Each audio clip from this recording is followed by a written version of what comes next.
O Manual do Supervendedor. Capítulo 7. Seção 1. O vendedor em cima do palco. A ciência da arte de vender envolve princípios semelhantes àqueles que servem de base para uma peça de teatro de sucesso. A psicologia para cativar uma pessoa é muito parecida com a estratégia dos atores para cativar uma plateia. A peça de sucesso deve ter um ato inicial poderoso e um clímax, ou ato final, de cair o queixo. Se a peça não tem isso, será um fracasso. A abordagem do vendedor deve ser forte o suficiente para estabelecer confiança e despertar interesse. Se ele falhar no primeiro ato, vai ver que é muito difícil, se não impossível, efetuar a venda. A apresentação da venda pode ser fraca em vários trechos do meio sem ser fatal para a transação desde que a abertura e o final sejam fortes e instigantes. A encenação da arte científica de vender é igual a uma peça dramática em 3 atos.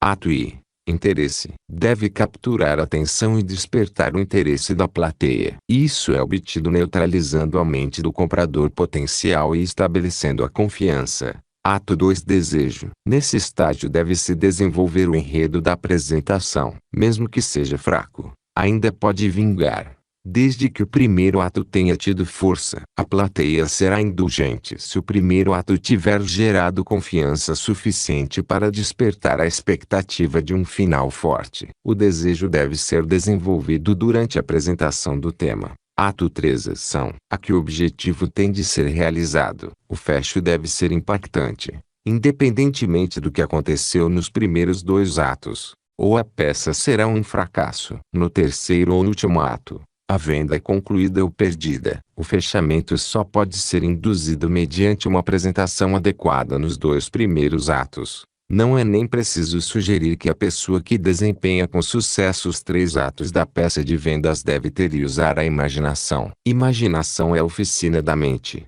onde o vendedor testa suas ideias, planos e imagens mentais para criar o desejo na mente do comprador potencial. Vendedores desprovidos de imaginação parecem barcos sem remos, dão voltas em círculos e terminam onde começaram, sem deixar qualquer impressão favorável. Só palavras não bastam para vender. Palavras entremeadas com pensamentos que criam desejo é que vão vender. Muitos nunca aprendem a diferença entre palavreado sem fim disparado como tiros de metralhadora e imagens cuidadosamente pintadas que atiçam a imaginação do cliente potencial. A única razão para se neutralizar a mente do cliente potencial é, claro, estabelecer a confiança. Quando a confiança não é implantada na mente, não há como se vender nada. Uma lição objetiva sobre a relação vendedor-cliente. Isso nos traz a uma das lições mais eficientes de técnicas de vendas já escritas. Uma obra-prima de Shakespeare,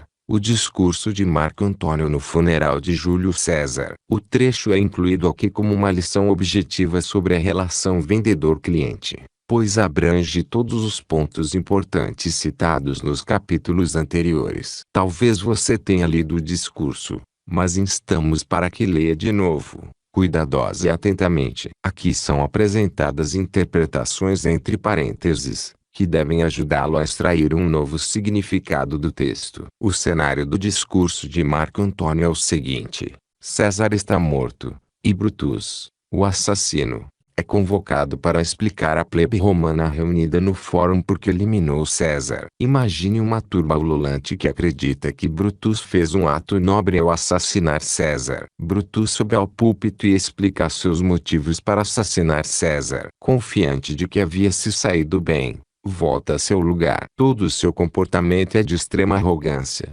de um homem que acredita que sua palavra será aceita sem questionamento. Marco Antônio sobe então ao púlpito, sabendo que a multidão é antagonista porque era amigo de César. Em tom baixo e humilde, começa a falar: Marco Antônio, em nome de Brutus, venho a vocês. Quarto cidadão: o que ele diz de Brutus? Terceiro cidadão: ele diz que, em nome de Brutus, vem a nós. Quarto cidadão: melhor não falar mal de Brutus aqui. Primeiro cidadão: esse César era um tirano. Terceiro cidadão: isso é certo. Somos abençoados por Roma ter se livrado dele. Segundo cidadão: Silêncio. Vamos ouvir o que Marco Antônio tem a dizer. Na frase de abertura de Marco Antônio, você pode observar seu método inteligente de neutralizar a mente dos ouvintes. Marco Antônio, vocês, gentis romanos, tão gentis quanto uma gangue de rebeldes em uma assembleia sindicalista revolucionária. Todos, silêncio. Vamos ouvi-lo. Se Marco Antônio começasse seu discurso detonando Brutus, a história de Roma teria sido muito diferente. Marco Antônio, amigos, romanos, compatriotas, ouçam-me com atenção. Venho para enterrar César, não para o elogiar. Aliando-se com o que ele sabia ser o estado de espírito dos ouvintes, o mal que os homens fazem sobrevive a eles. O bem com frequência é enterrado com seus ossos. Que assim seja com César. O nobre Brutus disse-lhes que César era ambicioso. Se assim era, era uma falha grave, e penosamente César pagou por ela. Aqui, com a permissão de Brutus e dos demais, pois Brutus é um homem honrado, assim como todos eles são homens honrados. Venho falar no funeral de César. Ele foi meu amigo, fiel e justo comigo. Mas Brutus diz que ele era ambicioso. E Brutus é um homem honrado. Ele trouxe muitos prisioneiros para Roma, cujos resgates encheram os cofres públicos. Isso parecia ambição em César. Quando os pobres choravam, César chorava. A ambição deve ser feita de material mais rijo. Ainda assim Brutus diz que ele era ambicioso. E Brutus é um homem honrado. Todos vocês viram que nas Lupercais por 3 vezes presenteei-o com uma coroa real, que ele recusou 3 vezes. Isso era ambição. Ainda assim Brutus diz que ele era ambicioso. E Brutus certamente é um homem honrado. Não falo para desaprovar o que Brutus falou, mas estou aqui para falar o que sei. Vocês todos o amaram certa vez, não sem motivos. O que os impede de prantear por ele? Ó razão. Fugiste para feras brutais, e os homens perderam o juízo. Perdoem-me, meu coração está no caixão com César, e devo parar até ele voltar para mim. Pare e observe. Nesse ponto, Marco Antônio faz uma pausa para dar à plateia a oportunidade de discutir entre si, às pressas, suas declarações de abertura. O objetivo é observar o efeito que suas palavras estavam produzindo. Assim como um mestre em vendas sempre encoraja o comprador potencial a falar para saber o que ele tem em mente. Primeiro cidadão, parece-me que há muito em suas palavras. Segundo cidadão, caso se considere a questão acertadamente, César sofreu grande mal. Terceiro cidadão,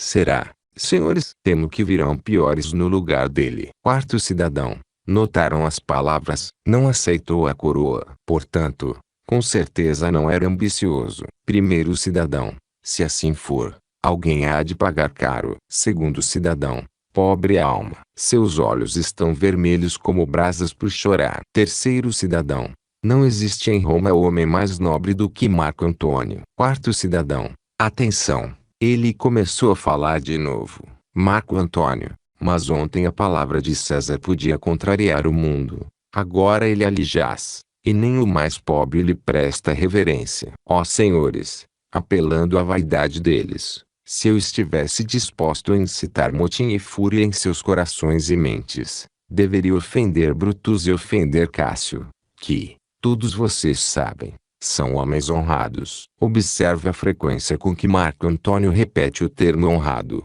a sagacidade com que faz a primeira sugestão de que talvez Brutus e Cássio possam não ser tão honrados quanto a turba romana acredita que sejam. Essa sugestão é manifestada nas palavras motim e fúria, que ele usa aqui pela primeira vez. Após a pausa ele observa que a multidão está inclinando-se ao seu argumento. Observe com que cuidado ele sente o terreno e faz as palavras ajustarem-se ao que ele sabe ser a disposição mental dos ouvintes. Marco Antônio, não vou ofendê-los. Prefiro ofender os mortos, ofender a mim e vocês, do que ofender homens tão honrados. Cristalizando a sugestão de ódio a Brutus e Cassius, ele então apela para a curiosidade da turba e começa a assentar a base para o clímax, uma clímax que, ele sabe, conquistará a plebe, porque está chegando lá com tanta sagacidade que a turba acredita que a conclusão é dela. Marco Antônio, Mas aqui está um pergaminho com o selo de César. Encontrei em seus aposentos. É seu testamento. Deixe que o povo apenas ouça o testamento. Que, perdoem-me, não pretendo ler, aguçando e apelo à curiosidade, fazendo a multidão acreditar que não pretende ler o testamento. Iriam beijar as feridas de César morto, e molhariam seus lenços em seu sangue sagrado. Sim, implorariam por um fio de cabelo dele como lembrança e, ao morrer, citariam no testamento, deixando-o como um rico legado aos seus descendentes. A natureza humana há sempre desejo que é difícil de conseguir ou aquilo de que está prestes a ser privada. Observe com quanta astúcia Marco Antônio desperta o interesse da turba e faz com que queira ouvir a leitura do testamento, preparando-a assim para ouvir com a mente aberta. Isso marca seu segundo passo no processo de neutralizar as mentes. Todos. O testamento. O testamento. Ouçamos o testamento de César. Marco Antônio. Tenham paciência, gentis amigos. Não devo lê-lo. Não é. 7. O manual do supervendedor bom. Que saibam o quanto César os amou. Vocês não são madeira, não são pedras, mas homens. E, sendo homens, ao ouvir o testamento de César, isso irá inflamá-los. Exatamente o que ele deseja fazer fará com que fiquem loucos. É bom que não saibam que são herdeiros dele, pois, se souberem, o que pode vir disso? Quarto cidadão, leia o testamento. Iremos ouvir. Marco Antônio. Você deve ler o testamento de César. Marco Antônio. Vocês serão pacientes, ficarão calmos. Já me excedi ao falar a respeito disso. Temo ofender os homens honrados cujos punhais esfaquearam César. Temo isso. Punhais esfaquearam sugerem um assassinato cruel. Observe a sagacidade com que Marco Antônio injeta essa sugestão no discurso e observe também a rapidez com que a turba capta o significado. Porque, sem que a multidão saiba, Marco Antônio cuidadosamente prepara suas mentes para receber a sugestão. Quarto cidadão. Eram traidores os homens honrados. Todos. O testamento. Segundo cidadão. Eram vilões. Assassinos. O testamento. Justamente o que Marco Antônio teria dito no início, mas ele sabia que teria um efeito mais desejável se plantasse o pensamento na mente da multidão e permitisse que ela mesma dissesse isso. Marco Antônio, vocês irão me obrigar a ler o testamento. Então, façam um círculo em torno do corpo de César e deixem-me mostrar-lhes aquele que fez o testamento. Descerei, e vocês me darão permissão. Nesse momento, Brutus deveria ter começado a procurar por uma porta dos fundos para escapar. Todos, desça. Segundo cidadão, desça. Terceiro cidadão, dê um espaço para Marco Antônio. O nobilíssimo Marco Antônio. Marco Antônio, não cheguem tão perto de mim. Afastem-se. Ele sabia que tal ordem faria com que quisessem se aproximar. Que era o que ele queria que fizessem. Todos, para trás. Dê um espaço. Marco Antônio, se tem lágrimas, preparem-se para derramá-las agora. Vocês todos conhecem este manto. Lembro da primeira vez em que César o colocou. Foi em uma tarde de verão, em sua tenda, no dia em que derrotou os Nérvios. Vejam, neste ponto deslizou o punhal de Cássio. Vejam que rasgão fez o invejoso Casca. Por aqui o bem-amado Brutus o apunhalou. E, quando retirou a lâmina amaldiçoada, observem como o sangue de César seguiu-a, como se correndo porta fora para certificar-se se era Brutus ou não que tão rudemente havia batido. Pois Brutus, como vocês sabem, era o anjo de César. Julguem, ó deuses, o quão carinhosamente César o amava. Esse foi o corte mais rude de todos, pois, quando o nobre César viu Brutus apunhalar, a ingratidão, mais forte que os braços do traidor, deveras venceu, e então explodiu seu poderoso coração. E, cobrindo o rosto com seu manto, bem aos pés da estátua de Pompeu, enquanto o sangue escorria, o grande César caiu. Oh, que queda foi, meus compatriotas! Então, eu, vocês, e todos nós caímos, enquanto a traição sangrenta florescia sobre nós. Oh, agora vocês choram, e percebo que sentem a força da piedade. Essas são gotas preciosas. Almas bondosas, Por que choram ao olhar apenas a veste ferida de nosso César? Olhem aqui. Aqui está ele, desfigurado, como veem, por traidores. Observe como Marco Antônio agora usa a palavra traidores livremente, porque sabe que está em harmonia com as mentes da turba romana. Primeiro cidadão, ó espetáculo lamentável. Segundo cidadão, ó dia desgraçado. Terceiro cidadão, ó dia desgraçado. Primeiro cidadão, ó visão mais sangrenta. Segundo cidadão, vamos nos vingar. Fosse Brutus um homem sábio em vez de presunçoso, a essa altura estaria a muitos quilômetros desse cenário. Todos, vingança, já, buscar, queimar, fogo, matar, assassinar. Não deixemos um traidor vivo. Aqui Marco Antônio dá o próximo passo para a cristalização do frenesi da turba em ação. Mas, mestre em venda sagaz que é, não tenta forçar essa ação.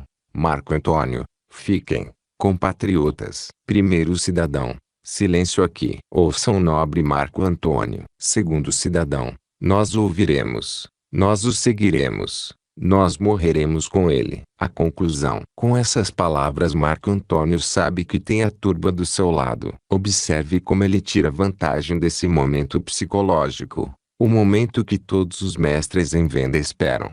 Marco Antônio, bons amigos, caros amigos, não me deixem incitá-los a um acesso tão súbito de motim. Os que cometeram esse ato são honrados. Que aflições particulares eles têm? Ai de mim, não sei, que os levou a fazer isso. Eles são sábios e honrados e irão sem dúvida apresentar-lhes seus motivos. Não venho, amigos, roubar seus corações. Não sou orador como Brutus, mas, como todos vocês sabem, sou um homem simples, franco, que ama seu amigo, e isso sabem muito bem os que me deram permissão pública para falar dele. Porque não tenho nem sagacidade, nem palavras, nem valor, nem ação, nem expressão, nem o poder da palavra para agitar o sangue dos homens. Eu apenas falo sem rodeios, digo-lhes o que vocês já sabem. Mostrou-lhes as feridas do doce César, pobres bocas mudas, e ordeno-as a falar por mim. Mas, se eu fosse Brutus, e Brutus fosse Marco Antônio, aí Marco Antônio insuflaria o espírito de vocês e colocaria uma língua em cada ferida de César. Línguas essas que deveriam mover as pedras de Roma para sublevar um motim. Todos, vamos nos amotinar. Primeiro cidadão, vamos queimar a casa de Brutus. Terceiro cidadão, vamos então, vamos atrás dos conspiradores. Marco Antônio, ouçam-me, compatriotas, ouçam-me falar. Todos, silêncio. Ouçam Marco Antônio. O nobilíssimo Marco Antônio. Marco Antônio, por que, amigos, vocês vão fazer saber-se lá o quê? Porque César merece assim o amor de vocês. Oras, vocês não sabem. Devo lhes dizer, então. Vocês esqueceram do testamento de que falei. Marco Antônio agora está pronto para jogar seu trunfo. Pronto para atingir o clímax de sua venda. Observe quão bem ele agrupou suas sugestões, passo a passo, guardando até o fim a declaração mais importante, aquela com que contava para a ação. No grande campo das vendas e da oratória, muitos tentam chegar a esse ponto cedo demais, tentam apressar a plateia ou cliente potencial e por isso perdem o apelo. Todos, grande verdade. O testamento. Vamos ficar e ouvir o testamento. Marco Antônio, aqui está o testamento, com o selo do César. Para cada cidadão romano, para cada homem, ele dá 75 dracmas. Segundo cidadão, nobilíssimo César, vingaremos sua morte. Terceiro cidadão, ó, Régio César. Marco Antônio, ouçam-me com paciência. Todos, silêncio. Já, Marco Antônio, além disso, ele deixou todos seus passeios, seus bosques privados e pomares recém-plantados deste lado do Tibre. Deixou para vocês e para seus herdeiros, para sempre, prazeres comuns, para passearem e se divertir. Aqui estava um César. Quando virá outro, primeiro cidadão, nunca, venham, vamos.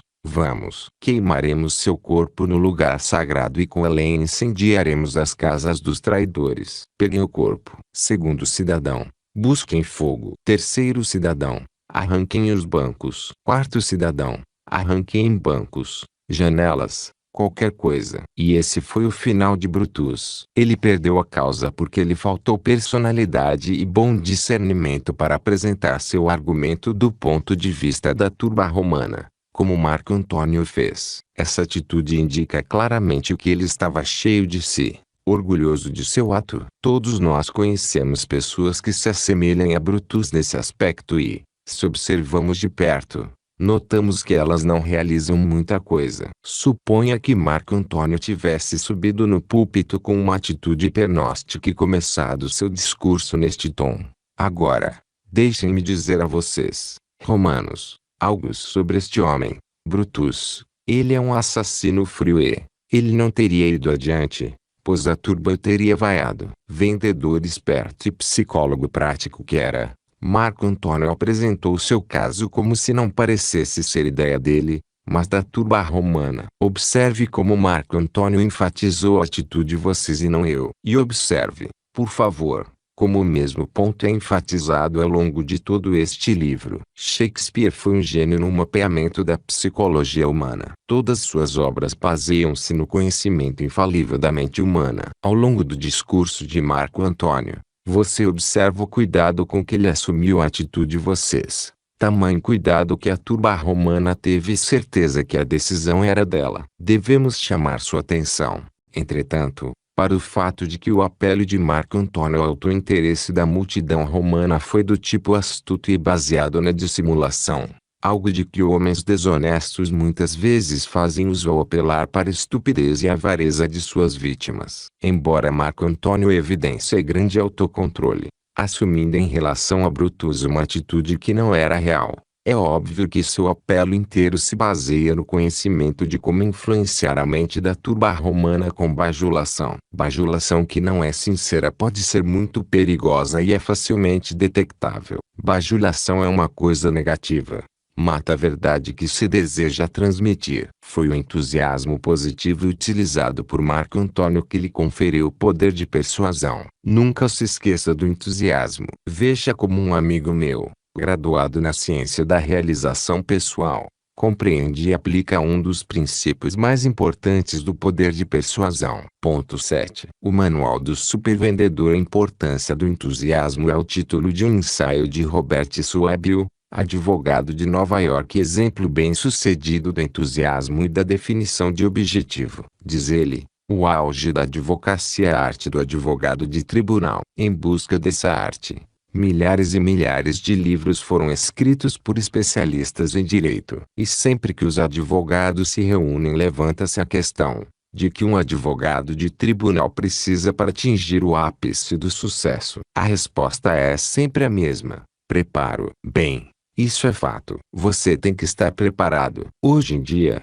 até para cozinhar um ovo você tem que estar preparado. Mas não será necessário um outro ingrediente, além do preparo, para o sucesso nessa arte. A resposta é o entusiasmo. O que é exatamente o entusiasmo? O dicionário diz que entusiasmo é uma forte ativação dos sentimentos em nome de uma causa ou assunto. Um homem entusiasmado é ardoroso e cheio de imaginação, livre de dúvidas ou medo, tem poder interior, controle sobre os sentidos, eletriza os ouvintes com seu entusiasmo. O entusiasmo por uma causa é contagiante, infeccioso. O entusiasmo vem de dentro. É magnético. Do nosso ponto de vista, os princípios e as leis são sempre os mesmos em todas as situações. Se você é capaz de convencer um júri da justeza da sua causa, mantendo o entusiasmo mesmo nessa situação tão difícil, com que facilidade isso pode ser aplicado em outras áreas da vida? Entusiasmo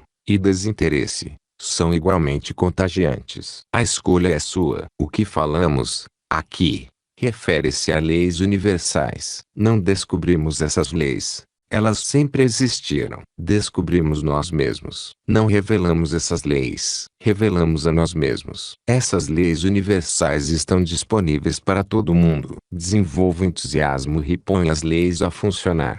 Não se poderia fazer comentário melhor sobre o caráter de alguém do que o contido nessas palavras. Elas foram escritas por um homem que, em toda a carreira, pôs essas leis universais para funcionar. Seção 2. Um guia para o supervendedor. Em todo dia bem-sucedido de sua vida, independentemente de sua ocupação ou profissão, você tem que ser um supervendedor. O domínio da arte de vender é a chave para você conseguir o que deseja da vida. Isso não se aplica apenas a vendedores de seguros, de carros e pessoas cuja profissão seja vender, mas a donas de casa, estudantes e qualquer um que deseje colher sua parte das maiores bênçãos da vida. Os grandes progressos em todas as áreas, ciência, educação, indústria, tecnologia, religião, foram feitos na maioria das vezes por homens e mulheres que possuíam e utilizaram o poder da persuasão. Napoleão o sublinhava esse ponto específico e enfatizava que essa parte do livro era útil a todos os leitores,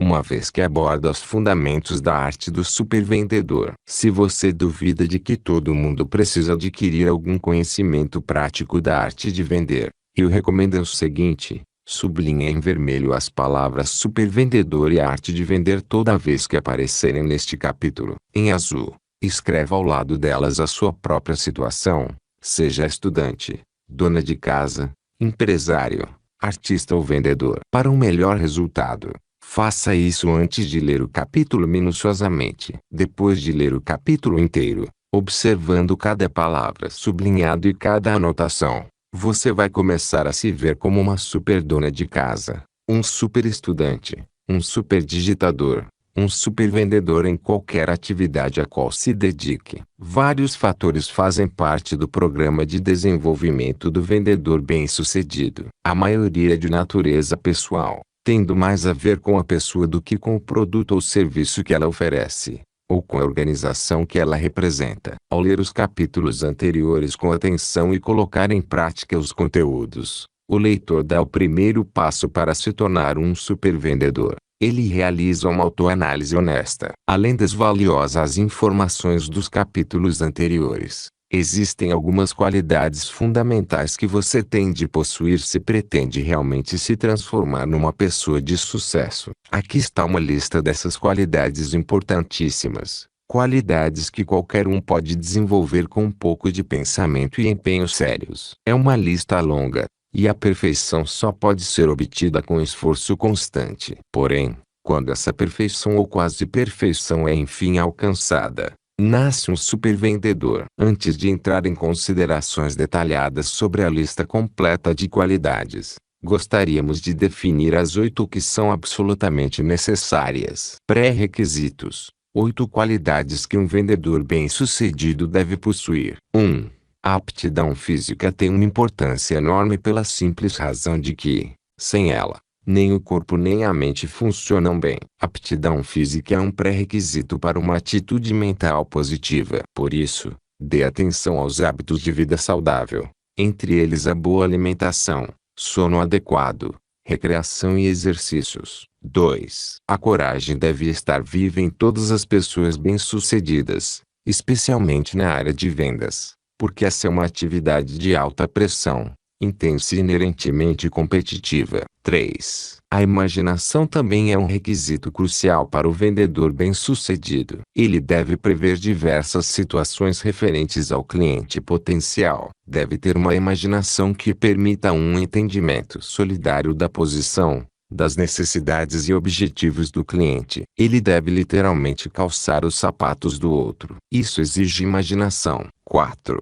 Oratória. A voz de um vendedor deve ser agradável. Um tom agudo ou anasalado é irritante. Palavras mal pronunciadas são difíceis de entender. Fale com clareza e pronuncie cada palavra nitidamente. Uma voz tímida indica uma pessoa fraca. Uma voz firme, sonora, cheia de certeza e confiança indica uma pessoa entusiasmada e assertiva. 5. Personalidade agradável. O supervendedor domina a arte da convivência agradável. Ele sabe que o comprador potencial deve comprar o vendedor, tanto quanto o produto que este oferece. 6. Autoconfiança é uma simples questão de auto-hipnose. Se você não gosta da palavra hipnose, chame de autossugestão. Autoconfiança é o condicionamento da mente para gerar os resultados e ou metas desejadas. Eu tenho 10 guias ou entidades invisíveis, com o único objetivo de manter sua mente positiva e condicionada para fazer o que quer que ele queira. A filosofia de Yu foi bem além da condição de clássico em sua área. Ela foi reconhecida como alicerce em que se baseia a maioria das teorias motivacionais. Elementos de suas ideias são encontrados em praticamente todos os programas de autoaperfeiçoamento escritos nas quase 6 décadas que se passaram desde a publicação de seu primeiro livro sobre o tema. Yu percebeu que todos os homens de negócio,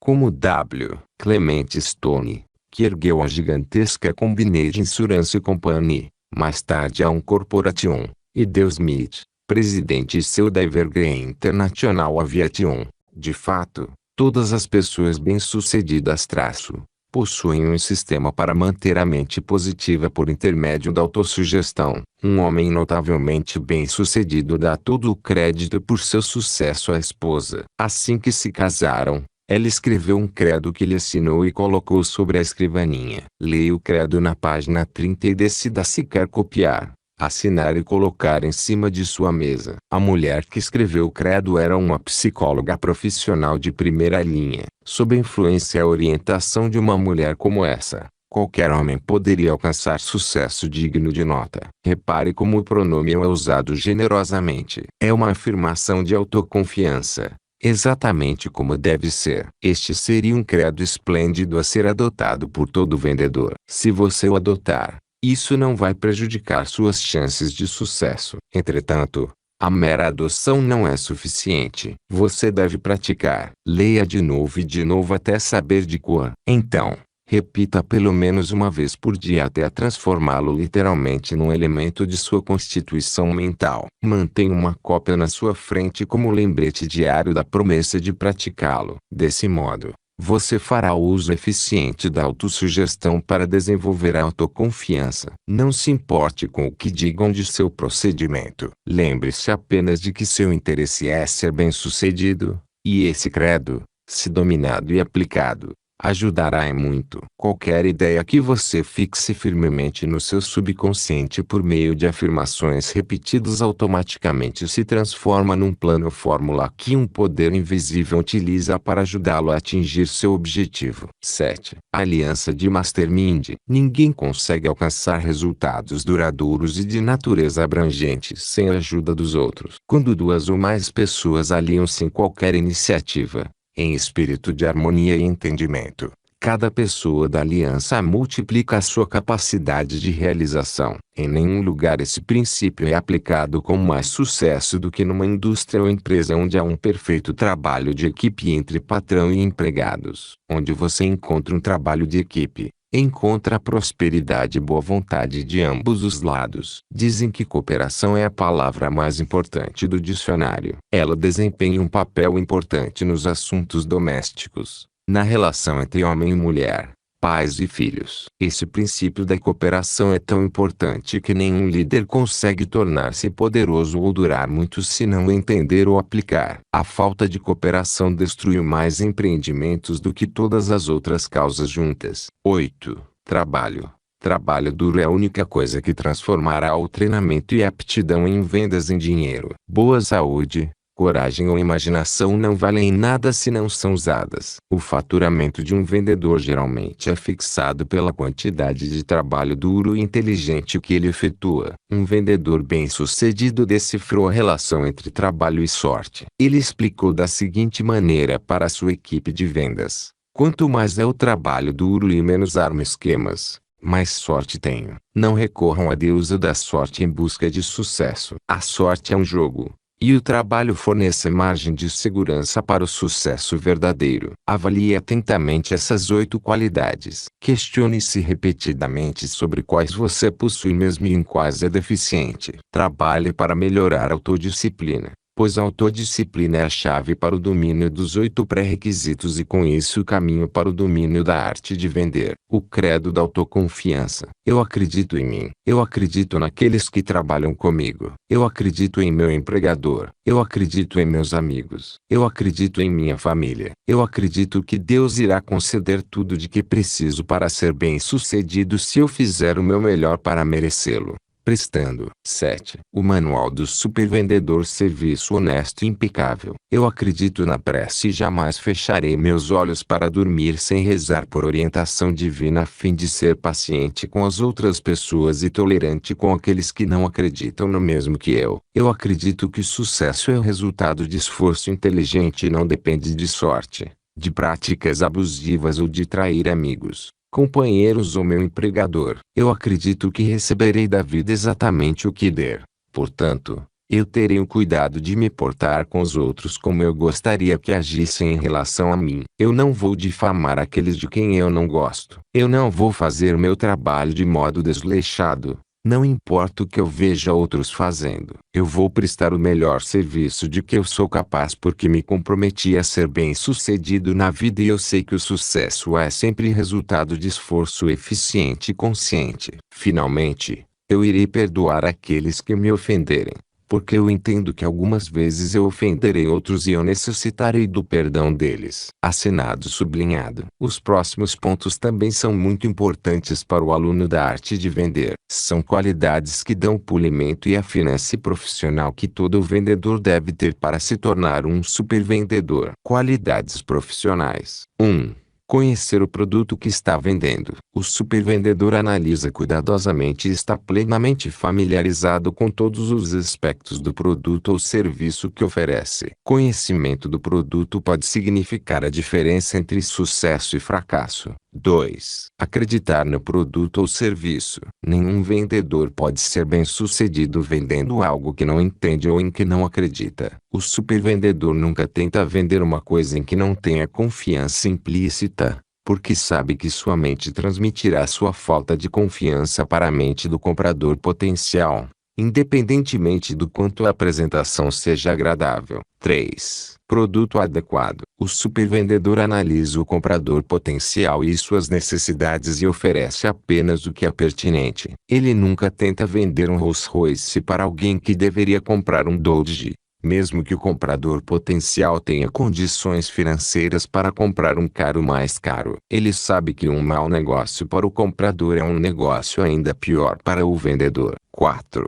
Valor oferecido. O supervendedor nunca tenta obter mais pelo produto do que ele realmente vale, pois compreende que manter a confiança e a boa vontade do comprador potencial vale mais do que um lucro alto numa venda isolada. 5. Conhecer o comprador potencial. O supervendedor é um analista de caráter. Ele tem a capacidade de determinar a qual dos motivos básicos o comprador vai reagir mais francamente e baseia sua apresentação de venda nesse motivo. Se o comprador potencial não tem um motivo marcante para comprar, o supervendedor, sabendo que um motivo é fundamental para fechar a venda, cria um para ele. 6. Categorizar o comprador potencial. O supervendedor nunca tenta efetuar uma venda até ter categorizado devidamente o comprador potencial, informando-se de antemão sobre os seguintes pontos: a capacidade financeira do comprador potencial, sua necessidade de adquirir o item oferecido,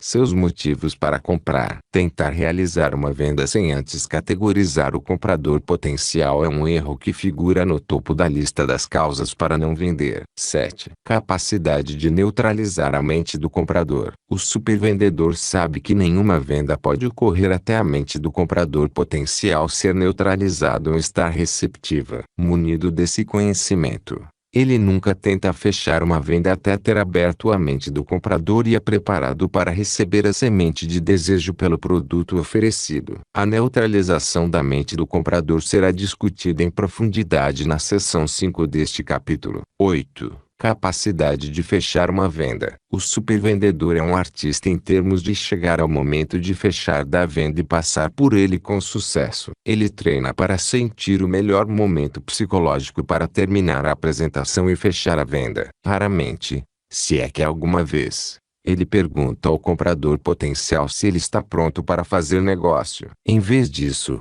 parte da premissa de que o comprador está pronto e conduz sua conversa e seu comportamento de acordo com isso. Isso é apenas uma maneira eficiente de usar o poder da sugestão. O supervendedor evita fechar uma venda até ter certeza de que terá sucesso. Ele conduz a apresentação de vendas nunca uma lenga-lenga, de maneira que o comprador potencial acredite que ele fez a compra. Ver fechando a venda.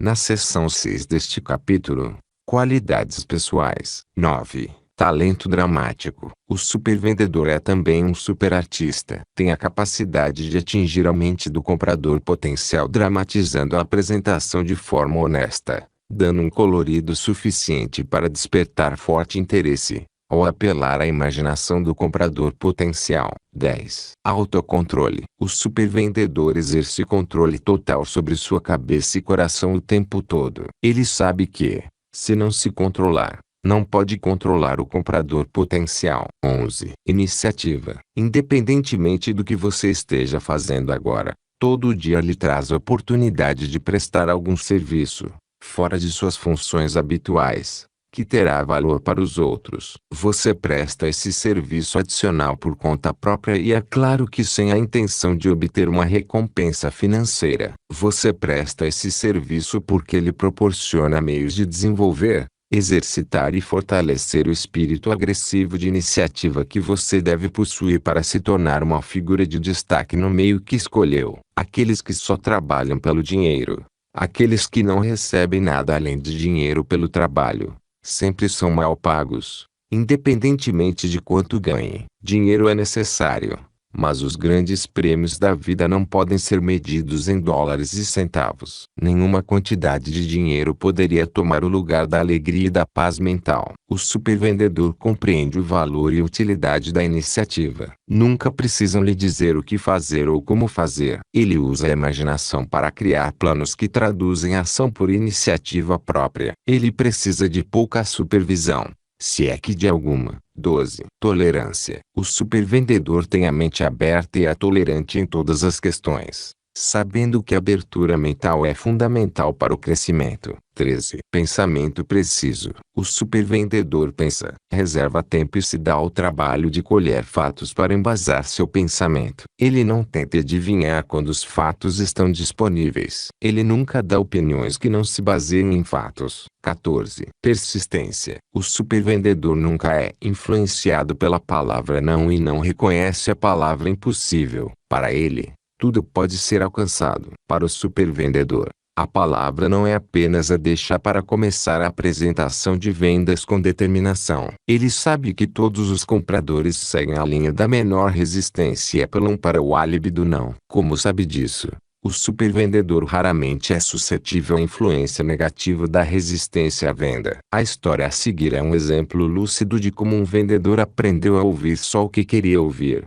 Sim. A história da trombeta auditiva. Enquanto gerenciava uma escola de vendas em Nova York, Napoleão Hill recebeu uma ligação da New York Life Insurance Company pedindo que fosse lá falar sobre um vendedor que estava indo mal. Ele havia sido um dos principais vendedores até sua produtividade cessar repentinamente. Queriam descobrir o problema. Hill encontrou-se com James Spring e conversou com ele rapidamente. Spring selecionou 10 compradores potenciais, e os dois saíram. Antes de chegarem ao escritório do primeiro da lista, Napoleão Hill estava ouvindo a palavra não sem que Spring sequer tivesse falado com o cliente. Na hora de entrar, Spring disse: "Bem, vamos entrar, mas já estive aqui várias vezes e sei que é inútil." O voto da iniciativa. Tendo escolhido sublinhado como profissão, compreendo que agora é meu dever transformar esse propósito em realidade. Assim sendo,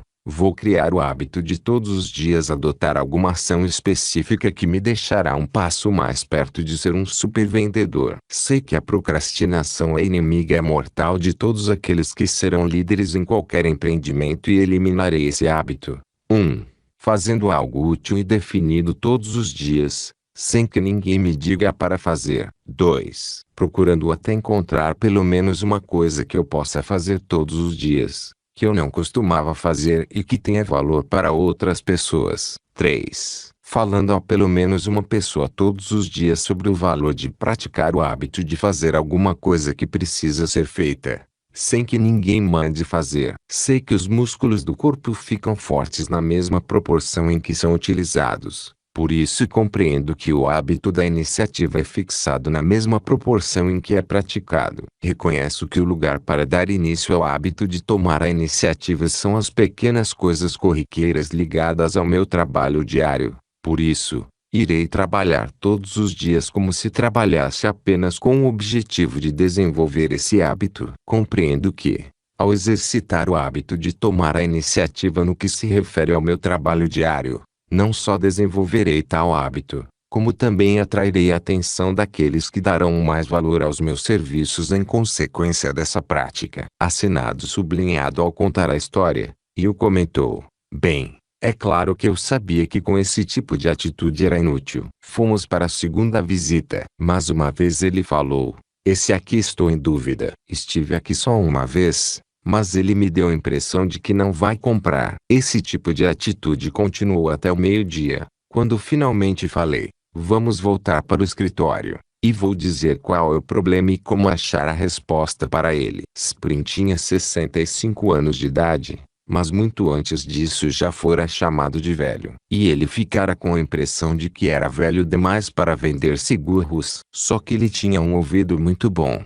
De fato, tão bom que conseguia ouvir a palavra não mesmo antes de ver o cliente. Ponto 7. O manual do supervendedor Napoleão Hill explicou a situação, e o superintendente dos vendedores perguntou o que fazer. Hill respondeu: bem, quero que o Spring vá achar uma daquelas trombetas auditivas antigas. Quero uma realmente velha, que tenha sido usada por muito tempo. Aí, quando alguém falar não para Spring, quero que ele ponha a trombeta no ouvido, finja que não escutou e continue falando. Spring, que ouvia tudo, perguntou, incrédulo: e para que você quer que eu faça isso? Spring: quero que faça isso para que recupere sua confiança. Spring saiu naquele dia e achou uma trombeta auditiva antiga. Estava bem gasta e era perfeita para o serviço. Tinha um cordão em volta. Spring a pendurou no pescoço. Então, ele e eu recomeçaram. O primeiro cliente que visitaram deu uma olhada na trombeta e disse: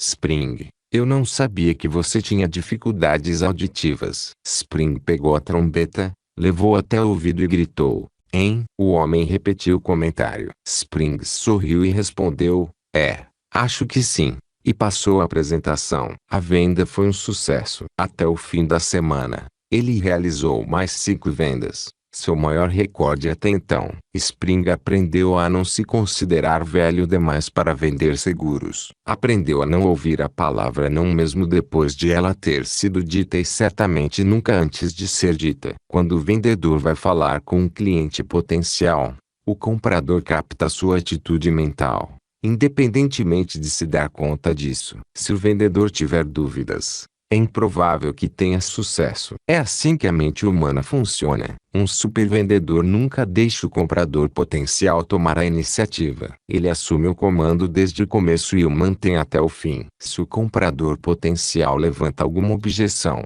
o supervendedor tem um estoque de réplicas para rebater qualquer objeção e tem tudo organizado na cabeça antes de começar a falar. Observação: Napoleão Hill enfatiza que fez isso para dramatizar para Spring porque estava perdendo vendas. Spring percebeu rapidamente o que Hill pretendia. Deixou a trombeta de lado e voltou a vender com sucesso. A trombeta lhe ensinou a não procurar, ouvir ou esperar o não vai dar na apresentação de venda. 15. Fé. O supervendedor tem a capacidade da superfé, em si mesmo, no que está vendendo, no comprador potencial, em fechar a venda. Ele nunca tenta fazer negócios sem a ajuda da fé. Ele sabe que a fé é contagiosa e transmitida para a estação receptora da mente do comprador potencial, influenciando positivamente na decisão de compra. Sem fé, não existe supervendedor. A fé é um estado mental que pode ser descrito como uma forma intensificada de autoconfiança. Já disseram que a fé move montanhas. Ela também gera vendas. 16. O hábito de observar. O supervendedor é um observador astuto dos pequenos detalhes. Cada palavra pronunciada pelo comprador potencial,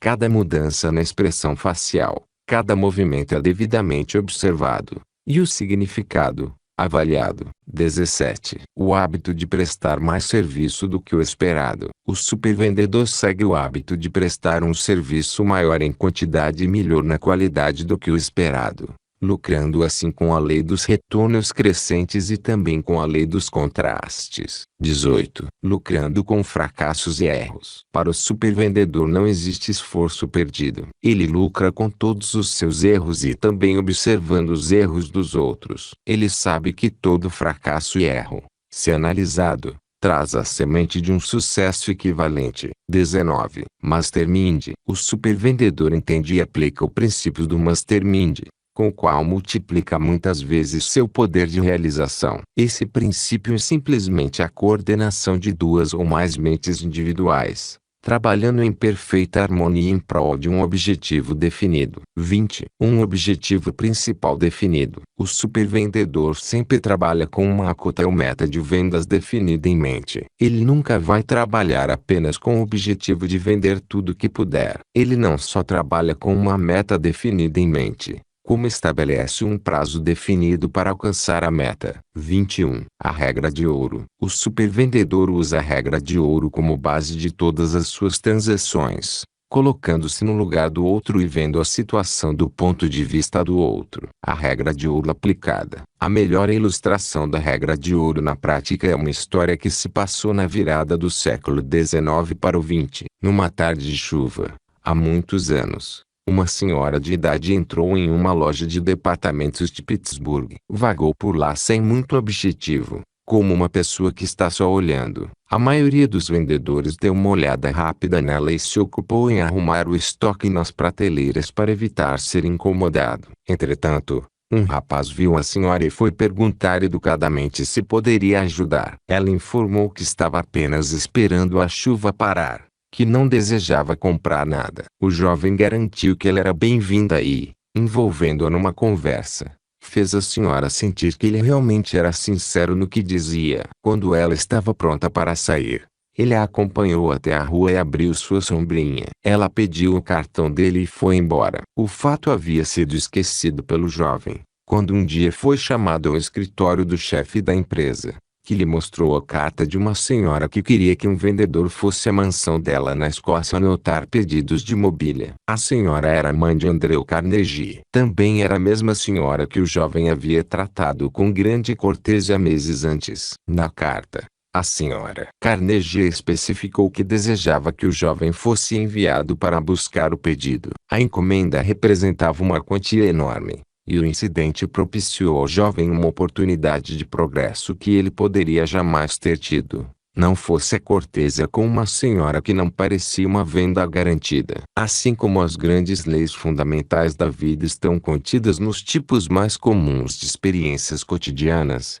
também as oportunidades reais com frequência se escondem em acontecimentos aparentemente insignificantes. Sem desconfiar de que uma oportunidade tão fabulosa pudesse resultar de sua cortesia, o rapaz estava apenas aplicando o que ele entendia sobre o princípio da regra de ouro. 22. Entusiasmo. O supervendedor tem entusiasmo de sobra, ao qual pode recorrer quando quer. Ele sabe que as vibrações de pensamentos de entusiasmo que emana serão captadas pelo comprador potencial da mesma maneira que a fé e, como a fé, vão influenciar positivamente a decisão do comprador. O entusiasmo é uma qualidade intangível, mas facilmente reconhecida. Todo mundo gosta de uma pessoa entusiasmada. Ela tem alto astral e irradia atitude positiva, companheirismo e fé. Talvez o entusiasmo nasça da fé profunda que uma pessoa tem em si no propósito do trabalho em que está envolvida. O entusiasmo pode ser comparado à luz de um diamante brilhando na bandeja de um joalheiro. Seu brilho espontâneo e multifacetado enseja admiração e demonstra o seu valor. Todo vendedor deveria seguir esse conselho.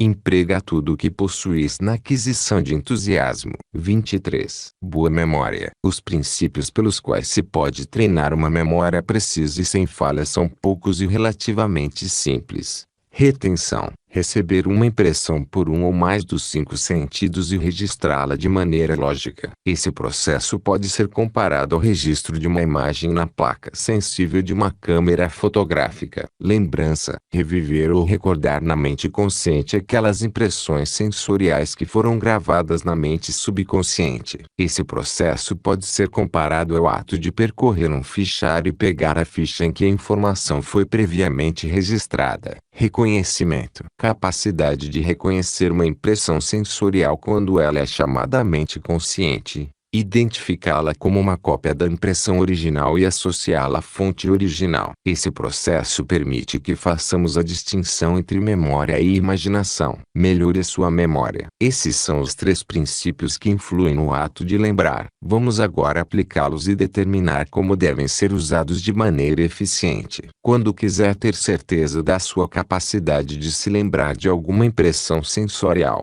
como um nome, data ou lugar, torne a impressão vívida concentrando toda a atenção nos mínimos detalhes. Uma maneira eficaz de se fazer isso é repetir várias vezes o ponto que você deseja se lembrar. Assim como um fotógrafo tem que permitir o devido tempo de exposição à placa sensível da câmera, também temos que dar à mente subconsciente tempo bastante para registrar clara e adequadamente qualquer impressão sensorial que desejamos relembrar prontamente. Associe o que você deseja lembrar a algum outro objeto, nome, lugar ou data com que esteja bem familiarizado e de que possa recordar facilmente quando quiser. Por exemplo, você pode usar o nome de sua cidade natal, de um amigo próximo, sua data de nascimento, etc. Sua mente então tomará a impressão sensorial que você deseja recordar e arquivará junto daquela que você consegue lembrar facilmente, de modo que, ao trazer uma delas à mente consciente,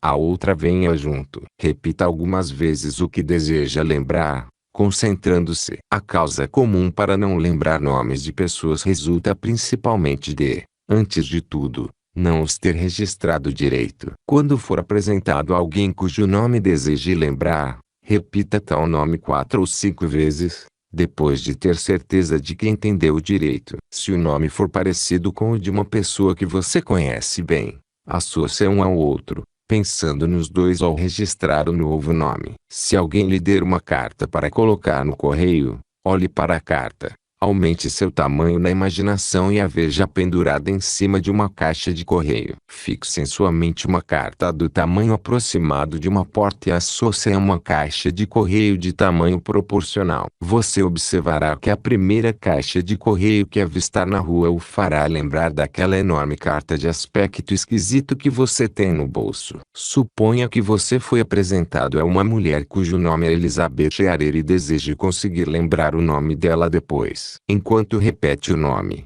associe-o a uma grande tesoura scissors em inglês, digamos de 3 metros de comprimento, e a Rainha Elizabeth. Observe que pensar na tesoura ou no nome da rainha vai ajudá-lo a lembrar o nome Elizabeth Scherer. A lei da associação é a característica mais importante de uma memória bem treinada. No entanto, é uma lei bastante simples. Tudo o que você tem que fazer é estabelecer uma ligação entre alguma coisa semelhante ou familiar com aquilo que você quer lembrar no futuro. Muitos anos atrás, um amigo deu a Napoleão e o telefone de sua 7. O manual do supervendedor casa em Milwaukee, Wisconsin. Mesmo não tendo anotado, Will se lembra do número até hoje, tão bem quanto no dia em que o recebeu. Ele registrou assim. O número era Lakeview, Vista do Lago, 2651. Na hora em que o amigo lhe deu números, eles estavam diante do Lago Michigan, e usou o lago como objeto de associação para registrar o nome ligado ao número. Além disso,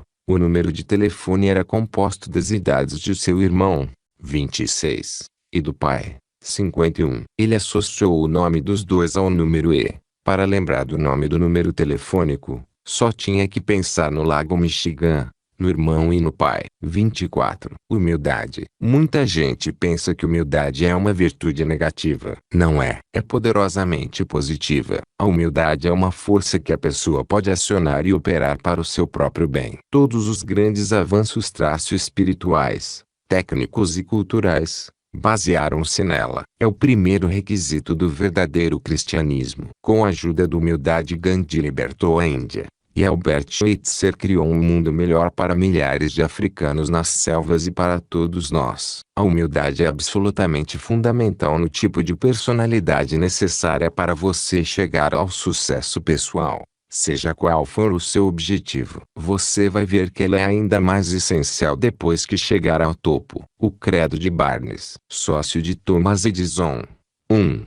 Vou canalizar minha mente na direção da prosperidade e do sucesso, mantendo meus pensamentos o máximo possível na meta maior que estabeleci para mim. 2. Vou libertar minha mente das limitações que me impus, absorvendo o poder do Criador por intermédio da fé ilimitada. 3. Vou manter minha mente livre da ganância e da cobiça, compartilhando minhas bênçãos com os que forem dignos de recebê-las. 4. Vou substituir a autossatisfação indolente por uma espécie de insatisfação positiva, de modo que eu possa continuar a aprender e crescer física e espiritualmente. 5. Vou manter a mente aberta em todos os assuntos e em relação a todas as pessoas para poder me erguer acima da intolerância. 6. Vou procurar o bem nos outros e me treinar para lidar gentilmente com seus defeitos. 7. Vou evitar a autopiedade. Vou buscar estímulo para me esforçar mais sob todas as circunstâncias. 8. Vou reconhecer e respeitar a diferença entre as coisas materiais de que necessito e as que desejo e o meu direito de recebê-las. 9.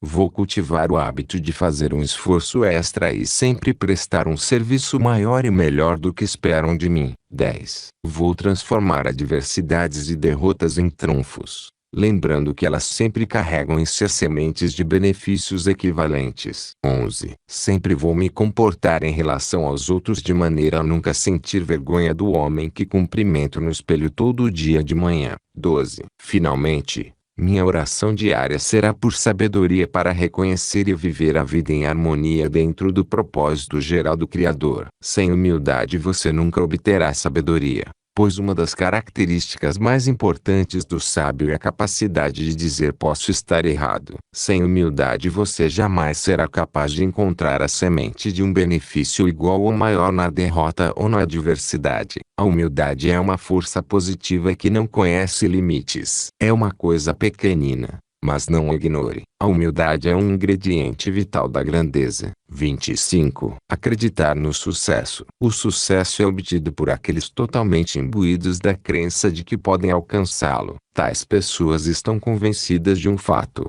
o que quer que minha mente possa conceber e acreditar, minha mente pode realizar. Elas trabalham conscientemente para desenvolver a crença em si mesmas e em sua capacidade de alcançar qualquer meta que estabeleçam. Se você tem desejos não realizados, repetir o credo de Barnes pelo menos uma vez por dia também vai ajudar a concretizá-los. 26. Decisão. Qualquer vendedor bem informado vai lhe dizer que a indecisão é a principal fraqueza da maioria. Todo vendedor está familiarizado com o velho álibi do "vou pensar no assunto", a última defesa do cliente potencial que simplesmente não tem coragem de dizer sim ou não. Os grandes líderes mundiais sempre foram pessoas de decisões rápidas. O general Grant com certeza não era o suprassumo da virtude, mas era um militar capaz porque tinha a qualidade de tomar decisões firmes.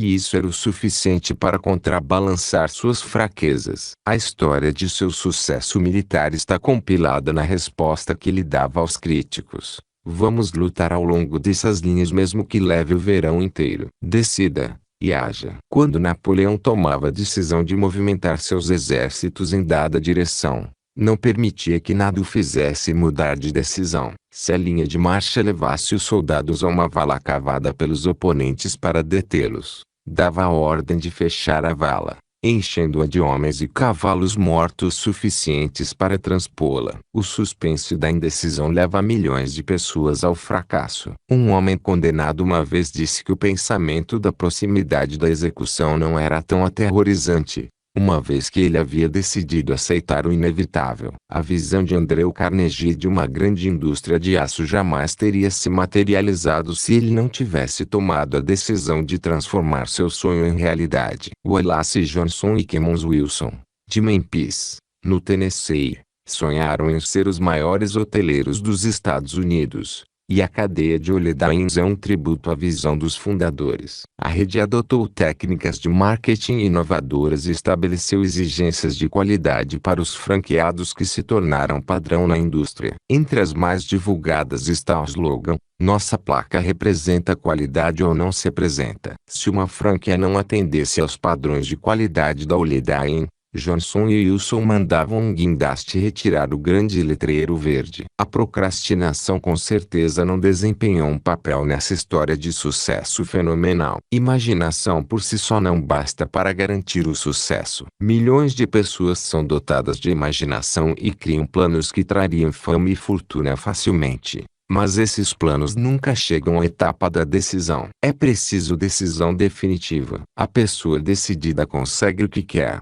Não importa quanto tempo leve, não importa o quanto a tarefa seja árdua. A pessoa decidida não pode ser parada. A pessoa indecisa não consegue começar. Faça sua escolha. Atrás dele ficaram os cinzentos Açores. Atrás os portões de Hércules. Diante dele, não o espectro da costa. Diante dele apenas mares sem litoral. O bom imediato disse: "Agora devemos orar, pois eis que até as estrelas se foram." Bravo almirante, diga, o que devo falar? Ora, diga, navegue em frente.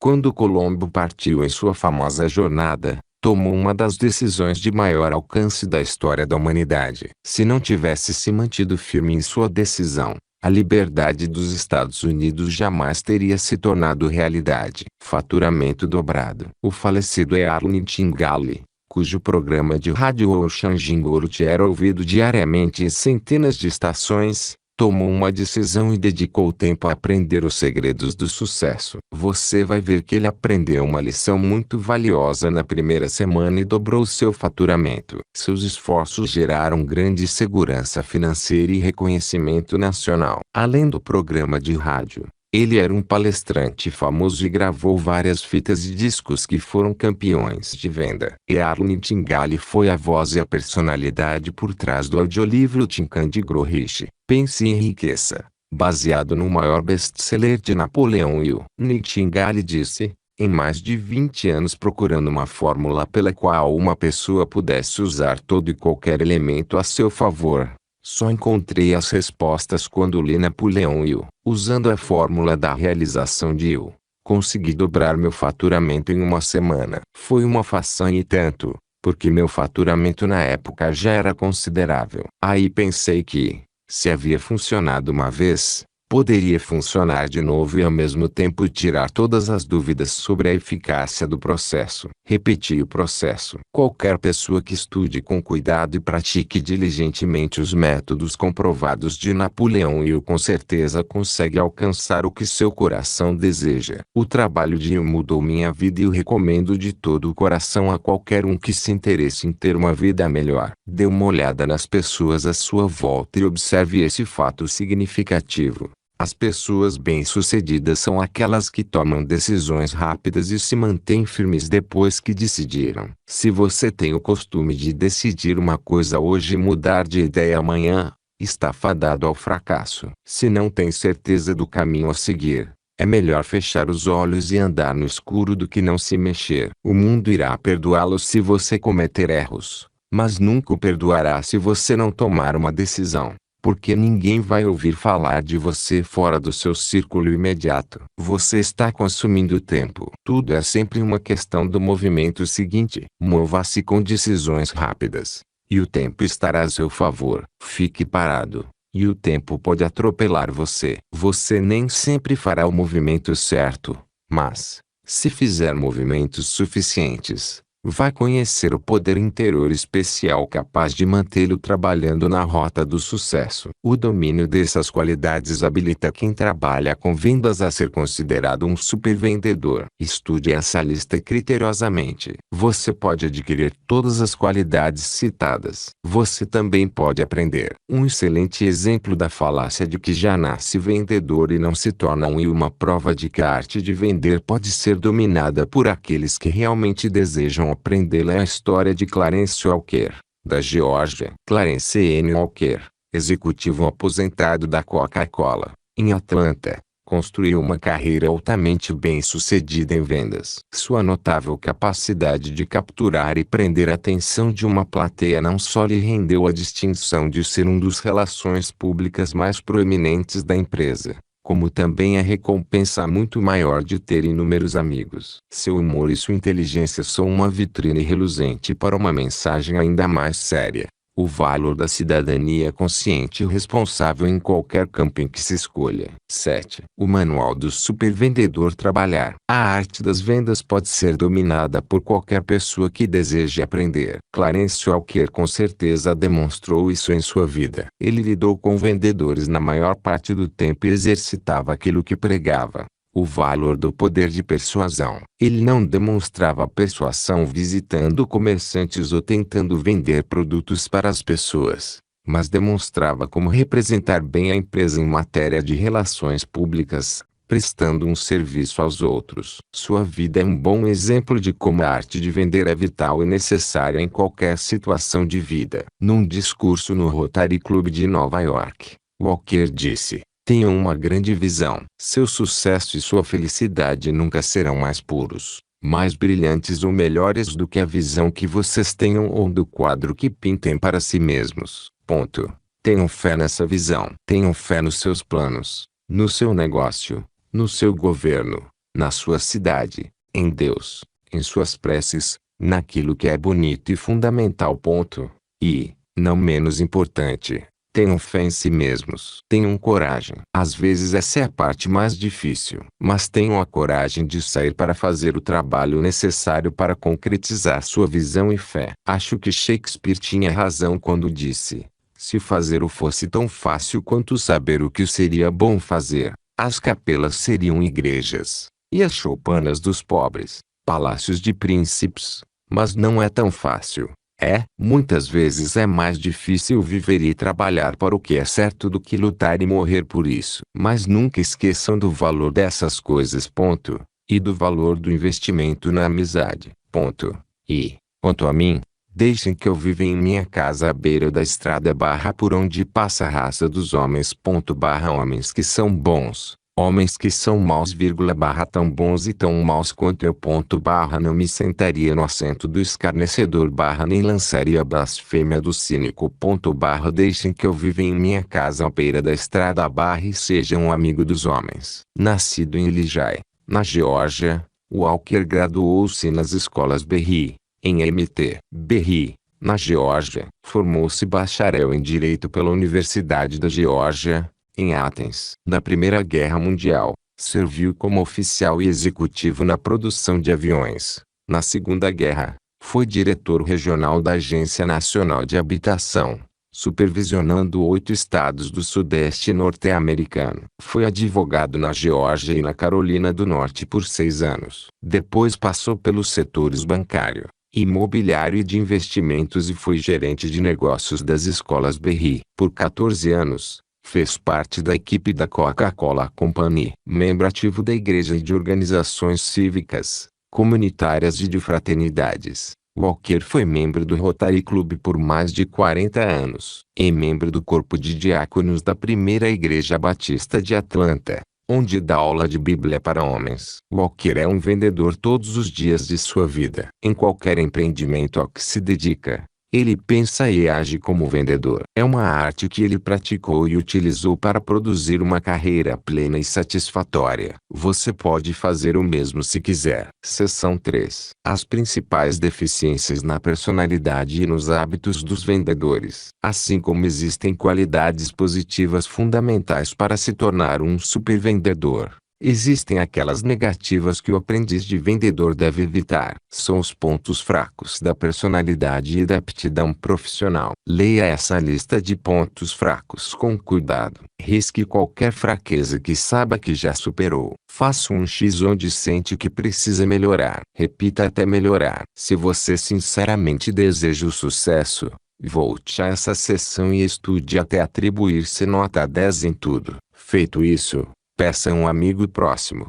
alguém que o conheça bem, para avaliar você honestamente. Se o seu sócio ou amigo avaliar pelo desempenho passado e você tiver melhorado seus hábitos ou personalidade, Assinale melhor ao lado desses pontos. Certifique-se de adotar uma postura positiva, contando ao amigo como e quando mudou. Dê exemplos concretos. Ao se comprometer com outras pessoas em seu programa para melhorar, você terá mais uma fonte de inspiração e incentivo. 1. O hábito da procrastinação. Nada substitui uma ação imediata e persistente. 2. Um ou mais dos 6 medos elementares. A pessoa cuja mente está repleta de algum tipo de medo não consegue vender. Os 6 medos elementares são: A. Medo da pobreza. B. Medo de críticas. C. Medo de problemas de saúde. D. Medo de perder o amor de alguém. E. Medo da velhice. F. Medo da morte. A essa lista de medos elementares talvez se possa acrescentar o medo de que o comprador potencial não compre. 3. Passar muito tempo fazendo visitas em vez de vendas. Uma visita não é uma entrevista. Uma entrevista não é uma venda. Muita gente que se autodenomina vendedor não aprendeu essa verdade. Você deve falar com a pessoa que pode dizer sim ou não.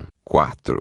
Responsabilizar o gerente de vendas. O gerente de vendas não é obrigado a acompanhar o vendedor nas visitas. Ele não tem pernas, nem horas suficientes para isso. O trabalho dele é dizer ao vendedor o que fazer, e não fazer o trabalho por ele. 5. Perfeição para criar desculpas. Explicações não explicam nada. Encomendas explicam, e nada mais. Não se esqueça disso. 6. Passar tempo demais no saguão de hotéis e em cafeterias. Lobbies de hotéis e cafés são 2 lugares bons para dar uma estacionada. Mas o vendedor que estaciona por tempo demais acaba recebendo uma carta de demissão mais cedo ou mais tarde. 7. Acreditar em histórias de má sorte em vez de vender produtos. É comum discutir as atuais tendências do mercado e dos negócios, mas não deixe o comprador potencial usar isso para desviar sua mente da sua história. 8. Tomar umas e outras na noite anterior. Festas são divertidas,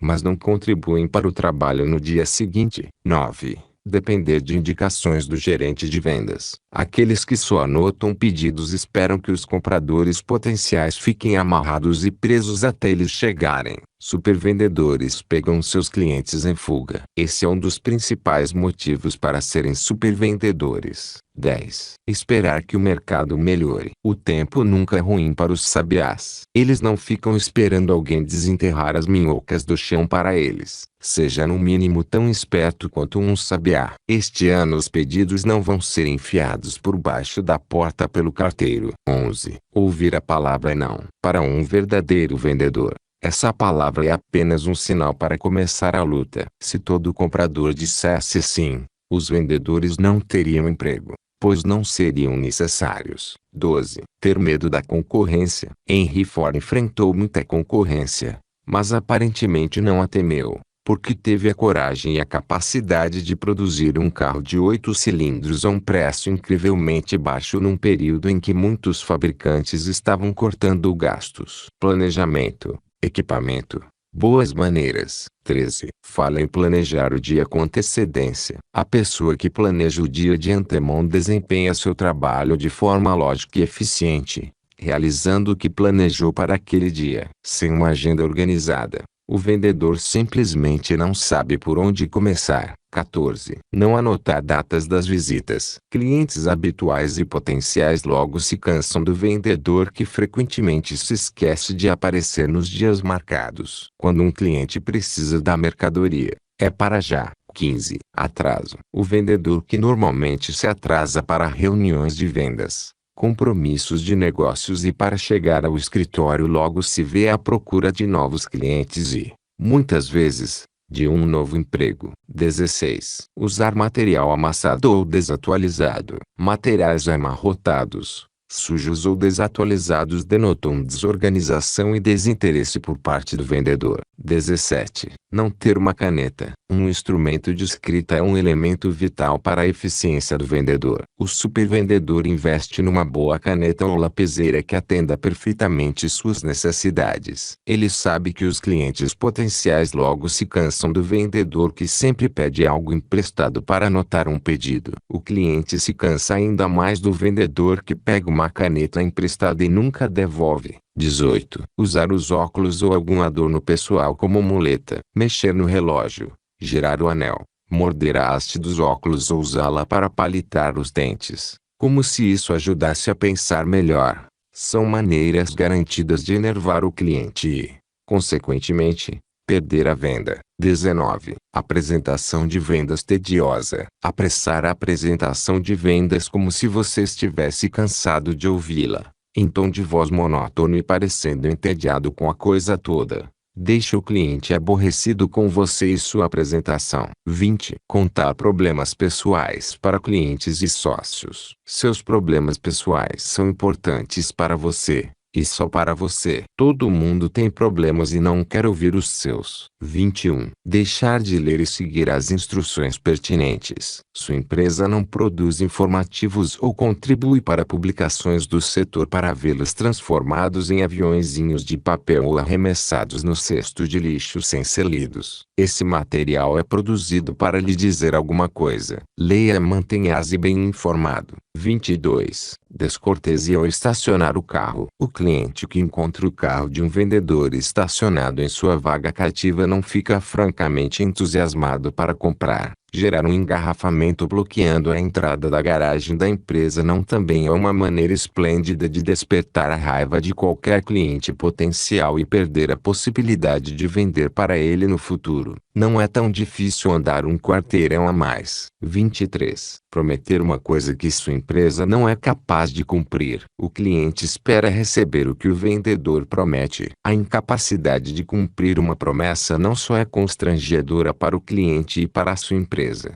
é também um péssimo negócio. 24. Não estar preparado para a chuva. O vendedor encharcado, que não se preparou para um dia de chuva inevitável, é uma visão deprimente para o cliente. Um guarda-chuva e uma capa leve são de extremo valor quando necessários. 25. Ficar sem material. O vendedor sem um bom estoque de folhetos, contratos e blocos de pedido geralmente vê as vendas serem tão escassas quanto seus materiais. 26. Franco pessimismo. O hábito de esperar que o comprador potencial lhe mostre a porta da rua provavelmente vai resultar nisso. A vida tem uma maneira estranha de tentar agradar. Ela geralmente dá o que se espera. Essa não é uma lista completa do que o vendedor não deve fazer, mas é uma bela amostra. Talvez alguns a considerem um tanto pessoal demais. Outros podem ver nela um toque de sarcasmo. Enquanto lê, lembre-se de que ela foi. 7. O manual do supervendedor planejado apenas para aqueles que precisam dela. Os outros não vão se ofender. Essa lista não é da autoria de Napoleão Hill. Foi compilada a partir da observação de milhares de vendedores que Hill treinou ou supervisionou durante sua longa e notável carreira. Será que precisamos sugerir que nenhum desses pontos é atributo de uma personalidade agradável? Seção 4. Os principais fatores da confiança. Observando cuidadosamente o trabalho de milhares de vendedores,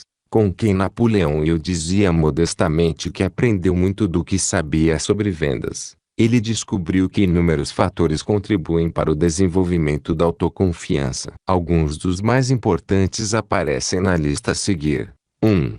Adotar o hábito de prestar um serviço maior e melhor do que é pago para prestar. 2. Não fazer negócios que não beneficiem, da maneira mais igualitária possível, todos que dele participem. 3. Não afirmar o que você não acredita ser verdade, independentemente das vantagens temporárias que a falsidade pareça oferecer. 4. Ter o desejo sincero no coração de prestar o melhor serviço possível ao maior número de pessoas possível. 5. Cultivar uma completa admiração pelas pessoas, gostar mais delas do que de dinheiro. 6. Fazer o possível para viver sua própria filosofia de negócios tão bem quanto vende. As ações falam mais alto que palavras. 7. Não aceitar favores, grandes ou pequenos, sem retribuir. 8. Não pedir nada de ninguém sem acreditar que tenha o direito de pedir. 9. Não discutir com qualquer pessoa sobre detalhes pequenos ou não essenciais. 10. Espalhar a luz radiante do alto astral onde sempre que puder. Seja uma pessoa feliz. 11. Prestar assistência após a venda pode ser uma frase batida,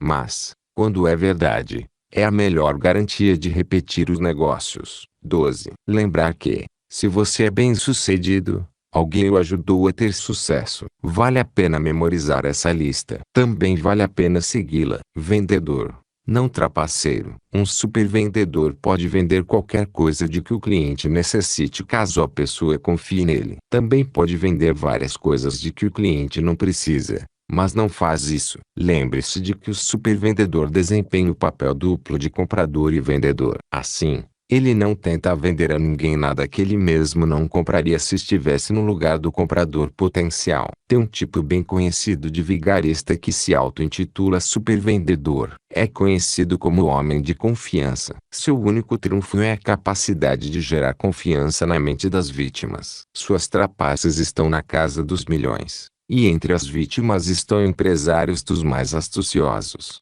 profissionais liberais e pessoas leigas. Esses trapaceiros geralmente perseguem as vítimas por meses, ou mesmo anos, só para construir uma relação de total confiança. Quando essa fundação está devidamente cimentada, mesmo as pessoas mais inteligentes podem ser capturadas. Todos nós ficamos sem defesa diante daqueles em quem depositamos total confiança. Se a confiança pode ser usada como única ferramenta de trabalho por um vigarista, com certeza pode ser usada com maior eficiência para propósitos legítimos. O vendedor que sabe como construir uma ponte de confiança entre ele e os compradores potenciais, pode determinar sua renda, como tais vendedores fazem. Fatos alardeados com exagero, métodos de alta pressão, deturpações intencionais, seja por afirmação direta, alusão indireta ou insinuação, destroem a confiança. Toda empresa bem-sucedida deve ter a confiança de seus clientes. O vendedor é o intermediário pelo qual a confiança é adquirida ou perdida. O supervendedor, sabendo como é importante adquirir e manter a confiança de seus compradores, negocia com eles como se fosse o dono da empresa que representa. Ele lida com os clientes exatamente como os trataria se de fato fosse o dono do negócio. A confiança é a base de todas as relações harmoniosas. Infeliz do vendedor que ignora esse fato. Ele nunca poderá obter o superpoder da persuasão. Isso significa que ele limita sua capacidade de renda e suas possibilidades de progresso. Existem duas forças que fazem as pessoas falarem sobre uma empresa de modo favorável ou desfavorável. Elas falam quando acham que foram enganadas e quando receberam um tratamento melhor do que esperavam. Todo mundo é assim. Vivemos pela lei dos contrastes. Qualquer coisa incomum ou inesperada, seja favorável ou desfavorável, causa impressão duradoura. Os 10 motivos básicos. Motivo é uma força que opera sobre a vontade humana e leva à ação. Em matéria de vendas, podemos dizer simplesmente que, quando um vendedor faz sua apresentação para um comprador potencial, ele baseia seu apelo no que leva o cliente a comprar. Os 3 apelos básicos são: 1. Apelo ao instinto. 2. Apelo à emoção. 3. Apelo à razão. O apelo que leva a maioria das pessoas a comprar comida, roupas em um local de abrigo enquadra-se principalmente no primeiro grupo, embora possa encontrar expressão nos outros 2 em menor grau. Todas as coisas bonitas do mundo desejadas por sua beleza podem ser vendidas apelando-se para o segundo tópico. A emoção. Amor, casamento e religião baseiam-se amplamente em apelos emocionais. Muitos bens e serviços são vendidos mediante apelos emocionais. Educação, livros, música, teatro, arte, propaganda, seguro de vida, cosméticos, artigos de luxo e brinquedos estão entre as muitas coisas vendidas mediante apelo emocional. Investimentos, poupança, utensílios domésticos, máquinas profissionais e trabalhos científicos geralmente trocam de mãos com um apelo à razão. Existem 10 motivos básicos aos quais as pessoas respondem e que, individualmente ou em combinações, influenciam quase todas as ações e os pensamentos humanos. Quando o supervendedor classifica seu comprador potencial, ele procura primeiro o motivo mais lógico com que pode influenciar a mente do comprador e baseia seu apelo nesse conhecimento. Os 10 motivos básicos são: 1. Desejo de autopreservação. 2. Desejo de ganho financeiro. 3. Desejo de amor. 4. Desejo de sexo. 5. Desejo de fama e poder. 6. Desejo de superar o medo. 7. Desejo de vingança. 8. Desejo de liberdade, de corpo e mente. 9. Desejo de construir e de criar em pensamento ou na realidade.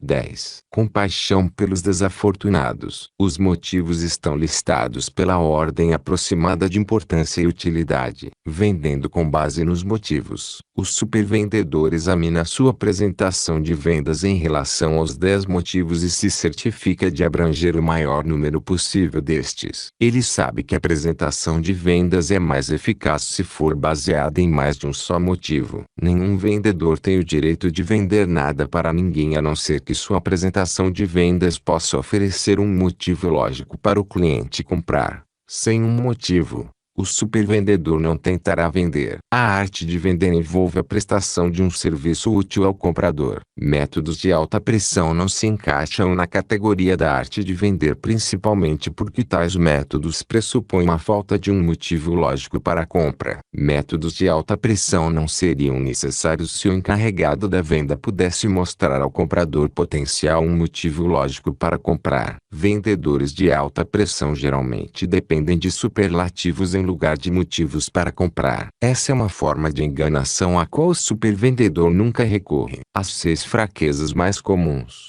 Se a apresentação de vendas não enfatiza um ou mais dos 10 motivos básicos, é fraca e deve ser revisada. Uma análise cuidadosa de vendedores mostrou que a fraqueza destacada de cerca de 98% deles encontra-se entre as seguintes: 1. Fracasso em apresentar um motivo para a compra. 2. Falta de persistência na venda e no fechamento.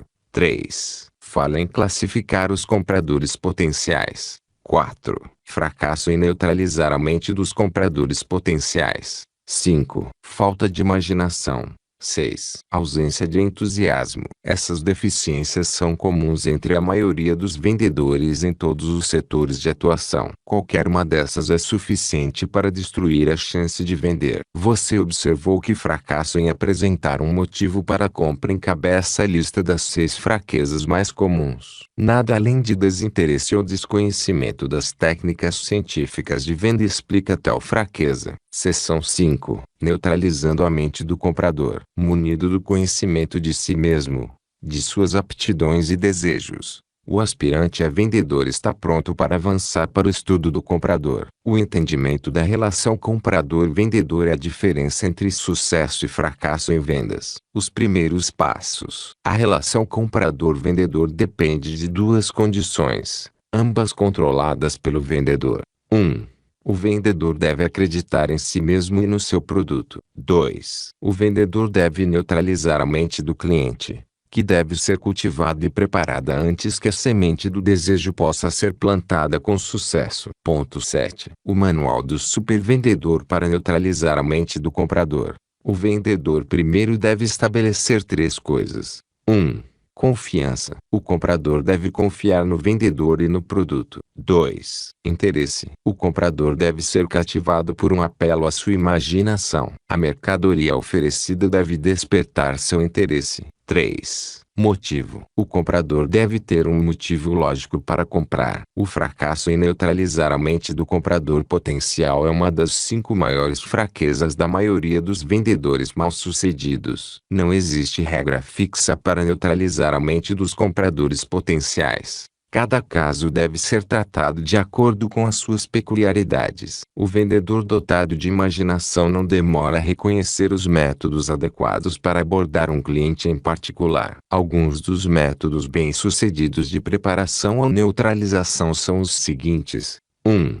Contatos sociais em clubes. Dizem que mais negócios são fechados nos campos de golfe norte-americanos do que em todos os escritórios. Por certo, todo supervendedor conhece o valor dos contatos em clubes. 2. Afiliação a uma igreja. É possível conhecer pessoas sem as formalidades habituais, em circunstâncias que tendem a gerar confiança, caso ela seja merecida. 3. Lojas maçônicas e outras afiliações. Em muitas áreas de vendas, Pode ser proveitoso fazer contatos em lojas maçônicas ou almoços em associações empresariais, onde é natural deixar-se as formalidades de lado. 4. Cortesias pessoais. Convites para jantar oferecem oportunidade favorável para quebrar a resistência das formalidades e estabelecer confiança, condição que leva à neutralidade mental. 5. Hobbies e interesses comuns. Quase todo mundo tem um hobby ou interesse fora de sua profissão. Ao falar sobre seus hobbies ou se dedicar a eles,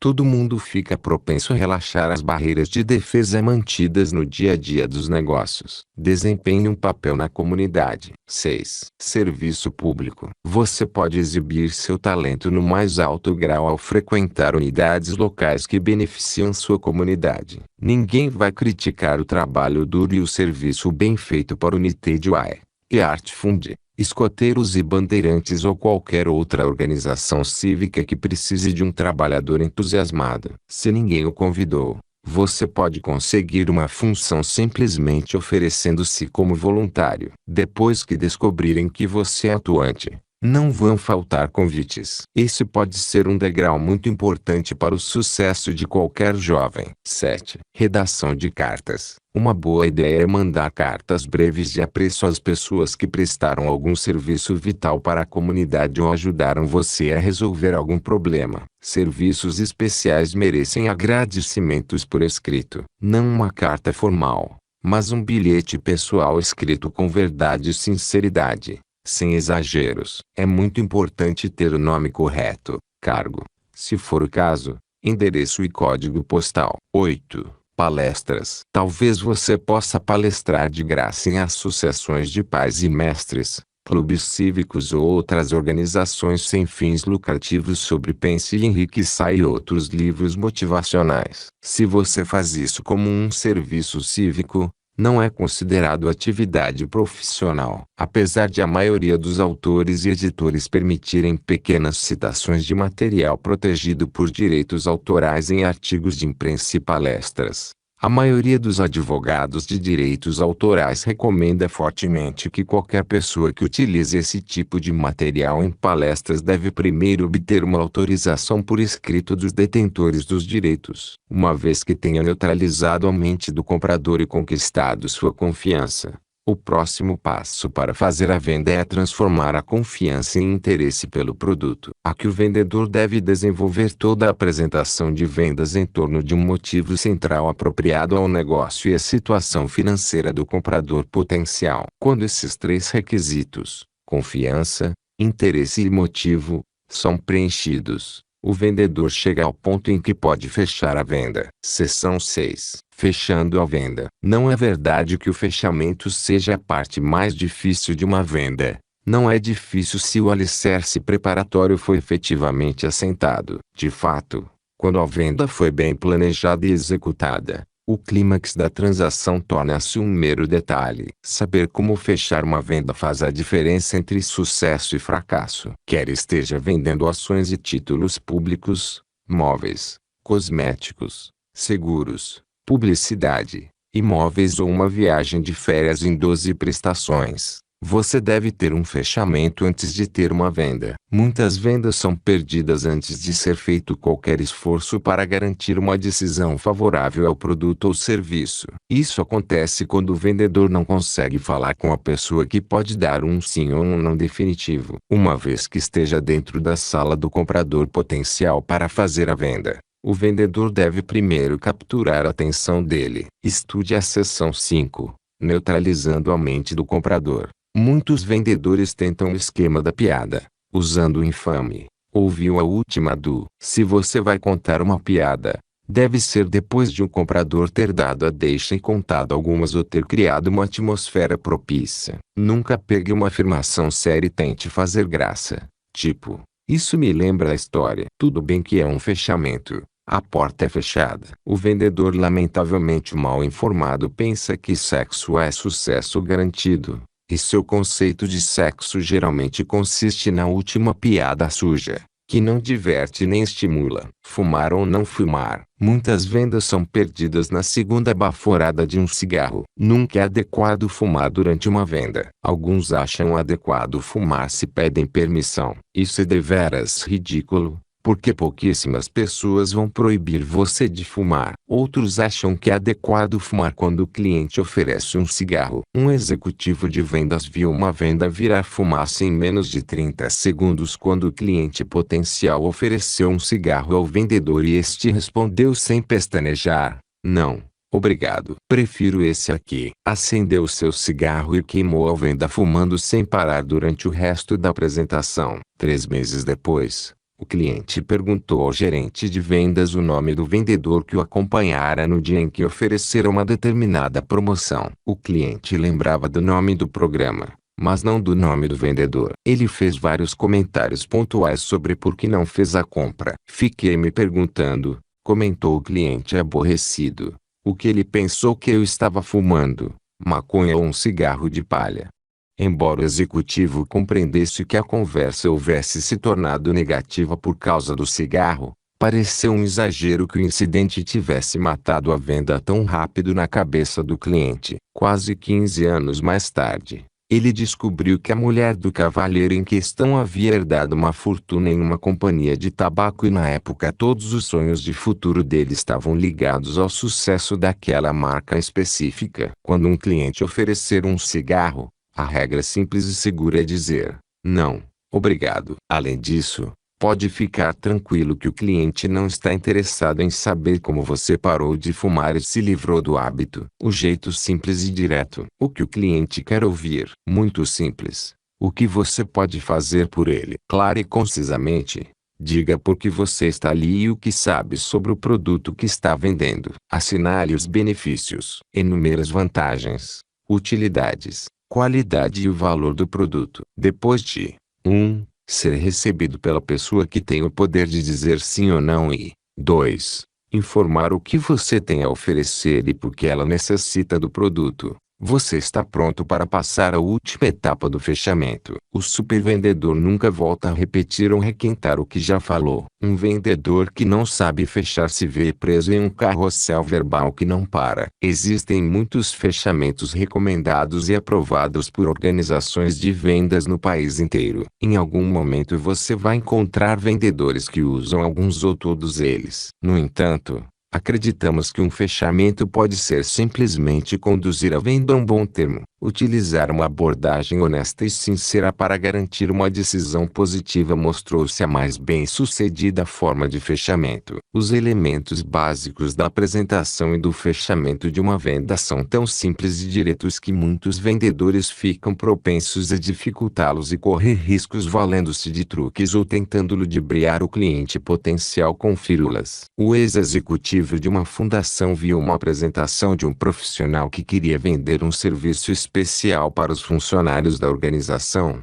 incluindo um suplemento semanal para as esposas dos vendedores. Depois de 20 minutos de uma apresentação bem ensaiada e bem executada, o vendedor, bem vestido num terno de seda e camisa sob medida, começou o que chamava de fechamento. Primeiro, pôs a mão no bolso e tirou uma ratoeira, armou e acionou com uma caneta de ouro, dizendo que, com esse serviço, o empregador nunca cairia na armadilha de estar sempre treinando novos empregados. O seguir embaralhou cartas e tirou um full house, dizendo que o serviço cobria todos os empregados e que era uma mão vencedora para o cliente. Nesse momento, tirou o bloco de pedidos da pasta e o colocou confiante em cima da mesa. Finalmente, pôs 2 amendoins com casca em cima da mesa e disse que o serviço custava aquela ninharia por dia. Como o executivo era um vendedor, nunca esqueceu da experiência. Não é preciso dizer que a resposta foi: "Não, obrigado." Mesmo assim, achou que seu tempo havia sido bem gasto, pois testemunhou um exemplo infeliz, mas perfeito, de como destruir uma venda, demonstrado por um vendedor competente que poderia ter vendido o produto rapidamente, se tivesse sido honesto e ido direto aos fatos. O comprador potencial havia gostado dos benefícios do serviço e pensara seriamente em adquiri-lo, mas a ninharia por dia fora a única referência preço, contrato ou acerto financeiro. Não só havia sido insuficiente, como um insulto à inteligência do cliente. Vender é muito divertido. É um negócio fascinante, com potencial ilimitado. Quando você fala com a pessoa que pode dizer sim ou não, diz o que sabe sobre o produto e a conduz à compra, você pratica a verdadeira arte de vender. Quando vir que o cliente está comprando, apresente os fatos que ele precisa para fechar a venda com você. Informe sobre futuros aumentos de preço. Enfatize os períodos de promoções e descreva benefícios especiais. Sempre dê fatos para o cliente. Fatos que sejam valiosos para ele ou para a empresa que ele representa. Saindo. Nenhuma venda é feita até chegar-se a um acordo definitivo. Não tenha medo. 7. O manual do supervendedor de mostrar ao cliente como essa parte funciona. Se a sua empresa exige que você preencha um formulário de pedido ou obtenha uma ordem de compra, cheque o pagamento adiantado. Solicite isso de maneira confiante e profissional. O mais importante é que você mostre gentilmente como sua empresa negocia. Se for um cliente novo, você deve explicar o procedimento. Se for um cliente habitual, discuta o que for necessário. Faça o que tem que ser feito com uma atitude segura e eficiente, poupando o tempo dele. Demonstre que você considera a venda concluída. Fechada a venda, comece a se despedir. Faça um cumprimento sincero e agradeça pela transação. Em determinadas ocasiões, um convite para um almoço ou jantar no futuro é uma ótima ideia. Um cumprimento pessoal enquanto você pega sua pasta também é aceitável, dependendo de quanto tempo faz que você conhece o cliente e da natureza da relação. Saia da sala com a mesma simpatia com que entrou. Um obrigado e bom dia para a secretária são suficientes. Alguns vendedores entram no escritório com a cabeça erguida e ombros para trás, falando com todo mundo que estiver no bebedouro. Depois de um ensaio com o ascensorista, tendo concluído a venda e fechado a porta do cliente, murcham e perdem todo o brilho. Mantenha um equilíbrio na maneira de entrar e de sair. Isso prepara o terreno para a próxima vinda e a próxima venda. Para resumir, lembre-se de que fechar uma venda é simples e consiste em 3 passos básicos. 1. Fale com a pessoa que pode dar uma resposta definitiva. 2. Diga o que você tem a vender e por que acha que atenderá aos interesses do cliente. 3. Conduza o cliente à venda. Para ilustrar a lição de como fechar uma venda, gostaríamos de contar a incrível história de uma ocasião em que Napoleão Hill achou absolutamente necessário fazer uma venda. Nem tanto por causa da conta, mas porque precisava mostrar a um aluno como os princípios da arte de vender funcionavam. Hill percebeu que, se falhasse, seu aluno e gerente de vendas, o jovem Jack Randall, perderia muitas e muitas vendas. Esse é um bom exemplo do que um supervendedor pode e vai fazer, dentro de uma total honestidade, quando motivado por um motivo real para vender. O seguir, o relato de Napoleão Hill sobre a venda. A venda para uma lavanderia. Uma manhã, no meu escritório de Nova York, recebi um telefonema do presidente da Newark Laundry Company. Ele pediu que eu fosse falar com ele sobre o treinamento de seus vendedores. Até então,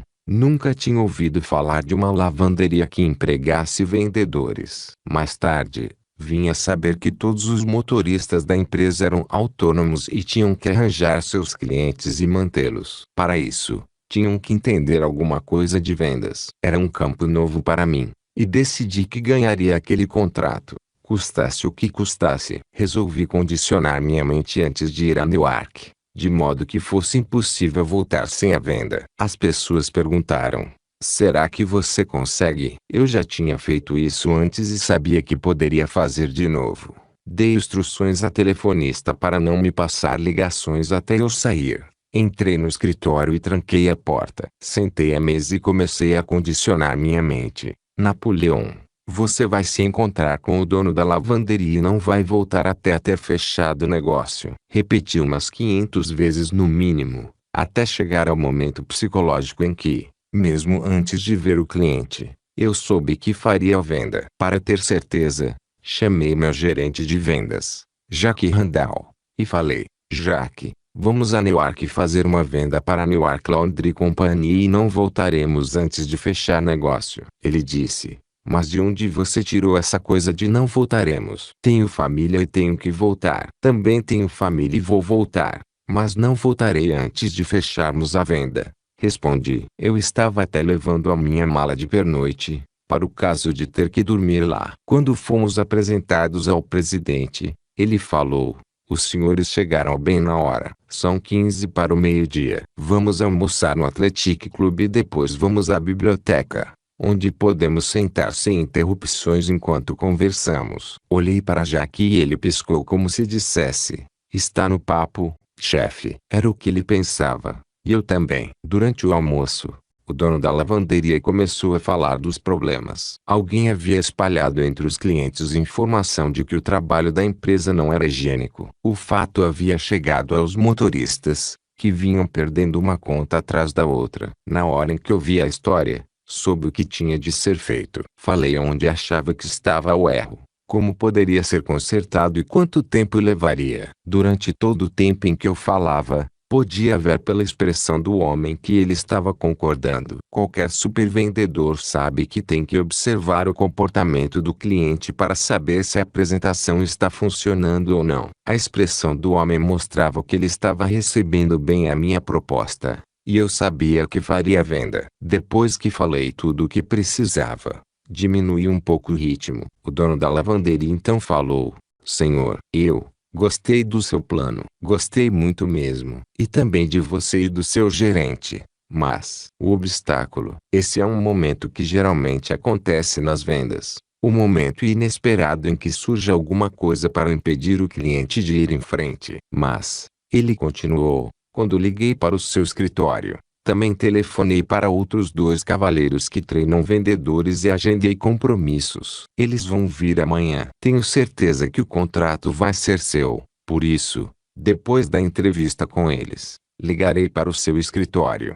Esse seria o momento perfeito para eu me levantar e dizer: obrigado pelo almoço e pela sua cortesia. Depois que ouvir as propostas deles, me telefone. E a maioria dos vendedores teria feito isso. Eu também, se antes não tivesse condicionado minha mente a não voltar até concluir a venda. O que você faria se estivesse no meu lugar? Naquele momento, eu fiz o seguinte: ignorei o que ele falou e passei para a segunda fase do meu discurso de vendas. Um bom vendedor sempre tem 2, 3 ou 4 abordagens diferentes, mas não usa todas ao mesmo tempo. Falei por uns 5 ou 6 minutos até voltar a diminuir o ritmo. Finalmente, o senhor, dono de lavanderia, perguntou: senhor, se você estivesse no meu lugar, o que eu faria? Era exatamente a deixa que eu esperava. Faria o seguinte: telefonaria para os outros 2 cavalheiros e diria que já contratei Napoleão e o agradeceria pela atenção e lhes pouparia de uma viagem até aqui.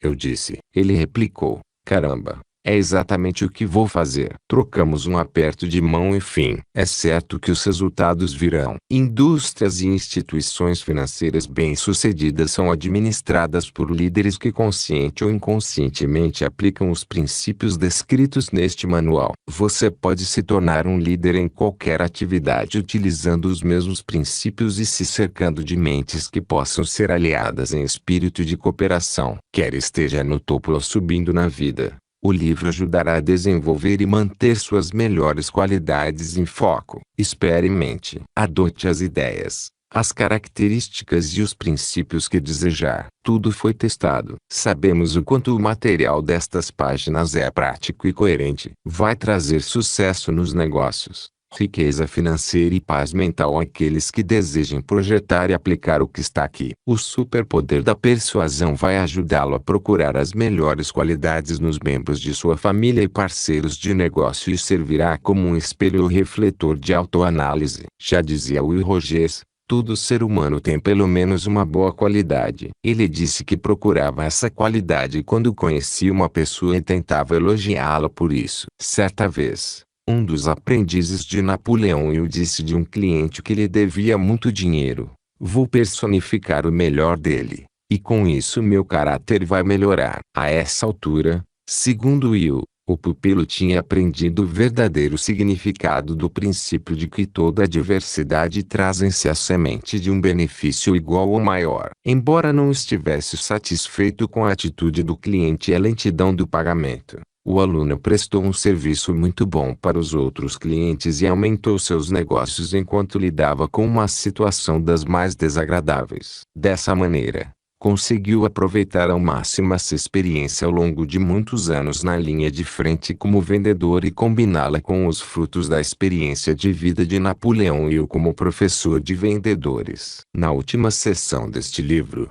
você aprenderá meios específicos de obter poder produtivo. Vá conhecer um homem que nunca viola os direitos dos outros e mesmo assim construiu uma fortuna pessoal e mantém a felicidade e a paz mental seguindo os princípios delineados neste livro. Vá conhecer sua origem humilde. Saber como ele encontrou essa filosofia no orfanato e começou a aplicá-la com grande sucesso desde muito jovem. Vá entender por que essa pessoa excepcional foi escolhida pela Fundação Napoleão Hill para ser incluída em Quem Convence Enriquece. Depois de estudar os próximos capítulos sobre poder, você estará pronto para conhecer Delfort Smith, da Evergreen International Aviation, Inc., de McMinnville, no Oregon. Não pule os capítulos sobre poder. Eles são necessários para ajudá-lo a receber todos os benefícios dessa história impressionante. Impressionante.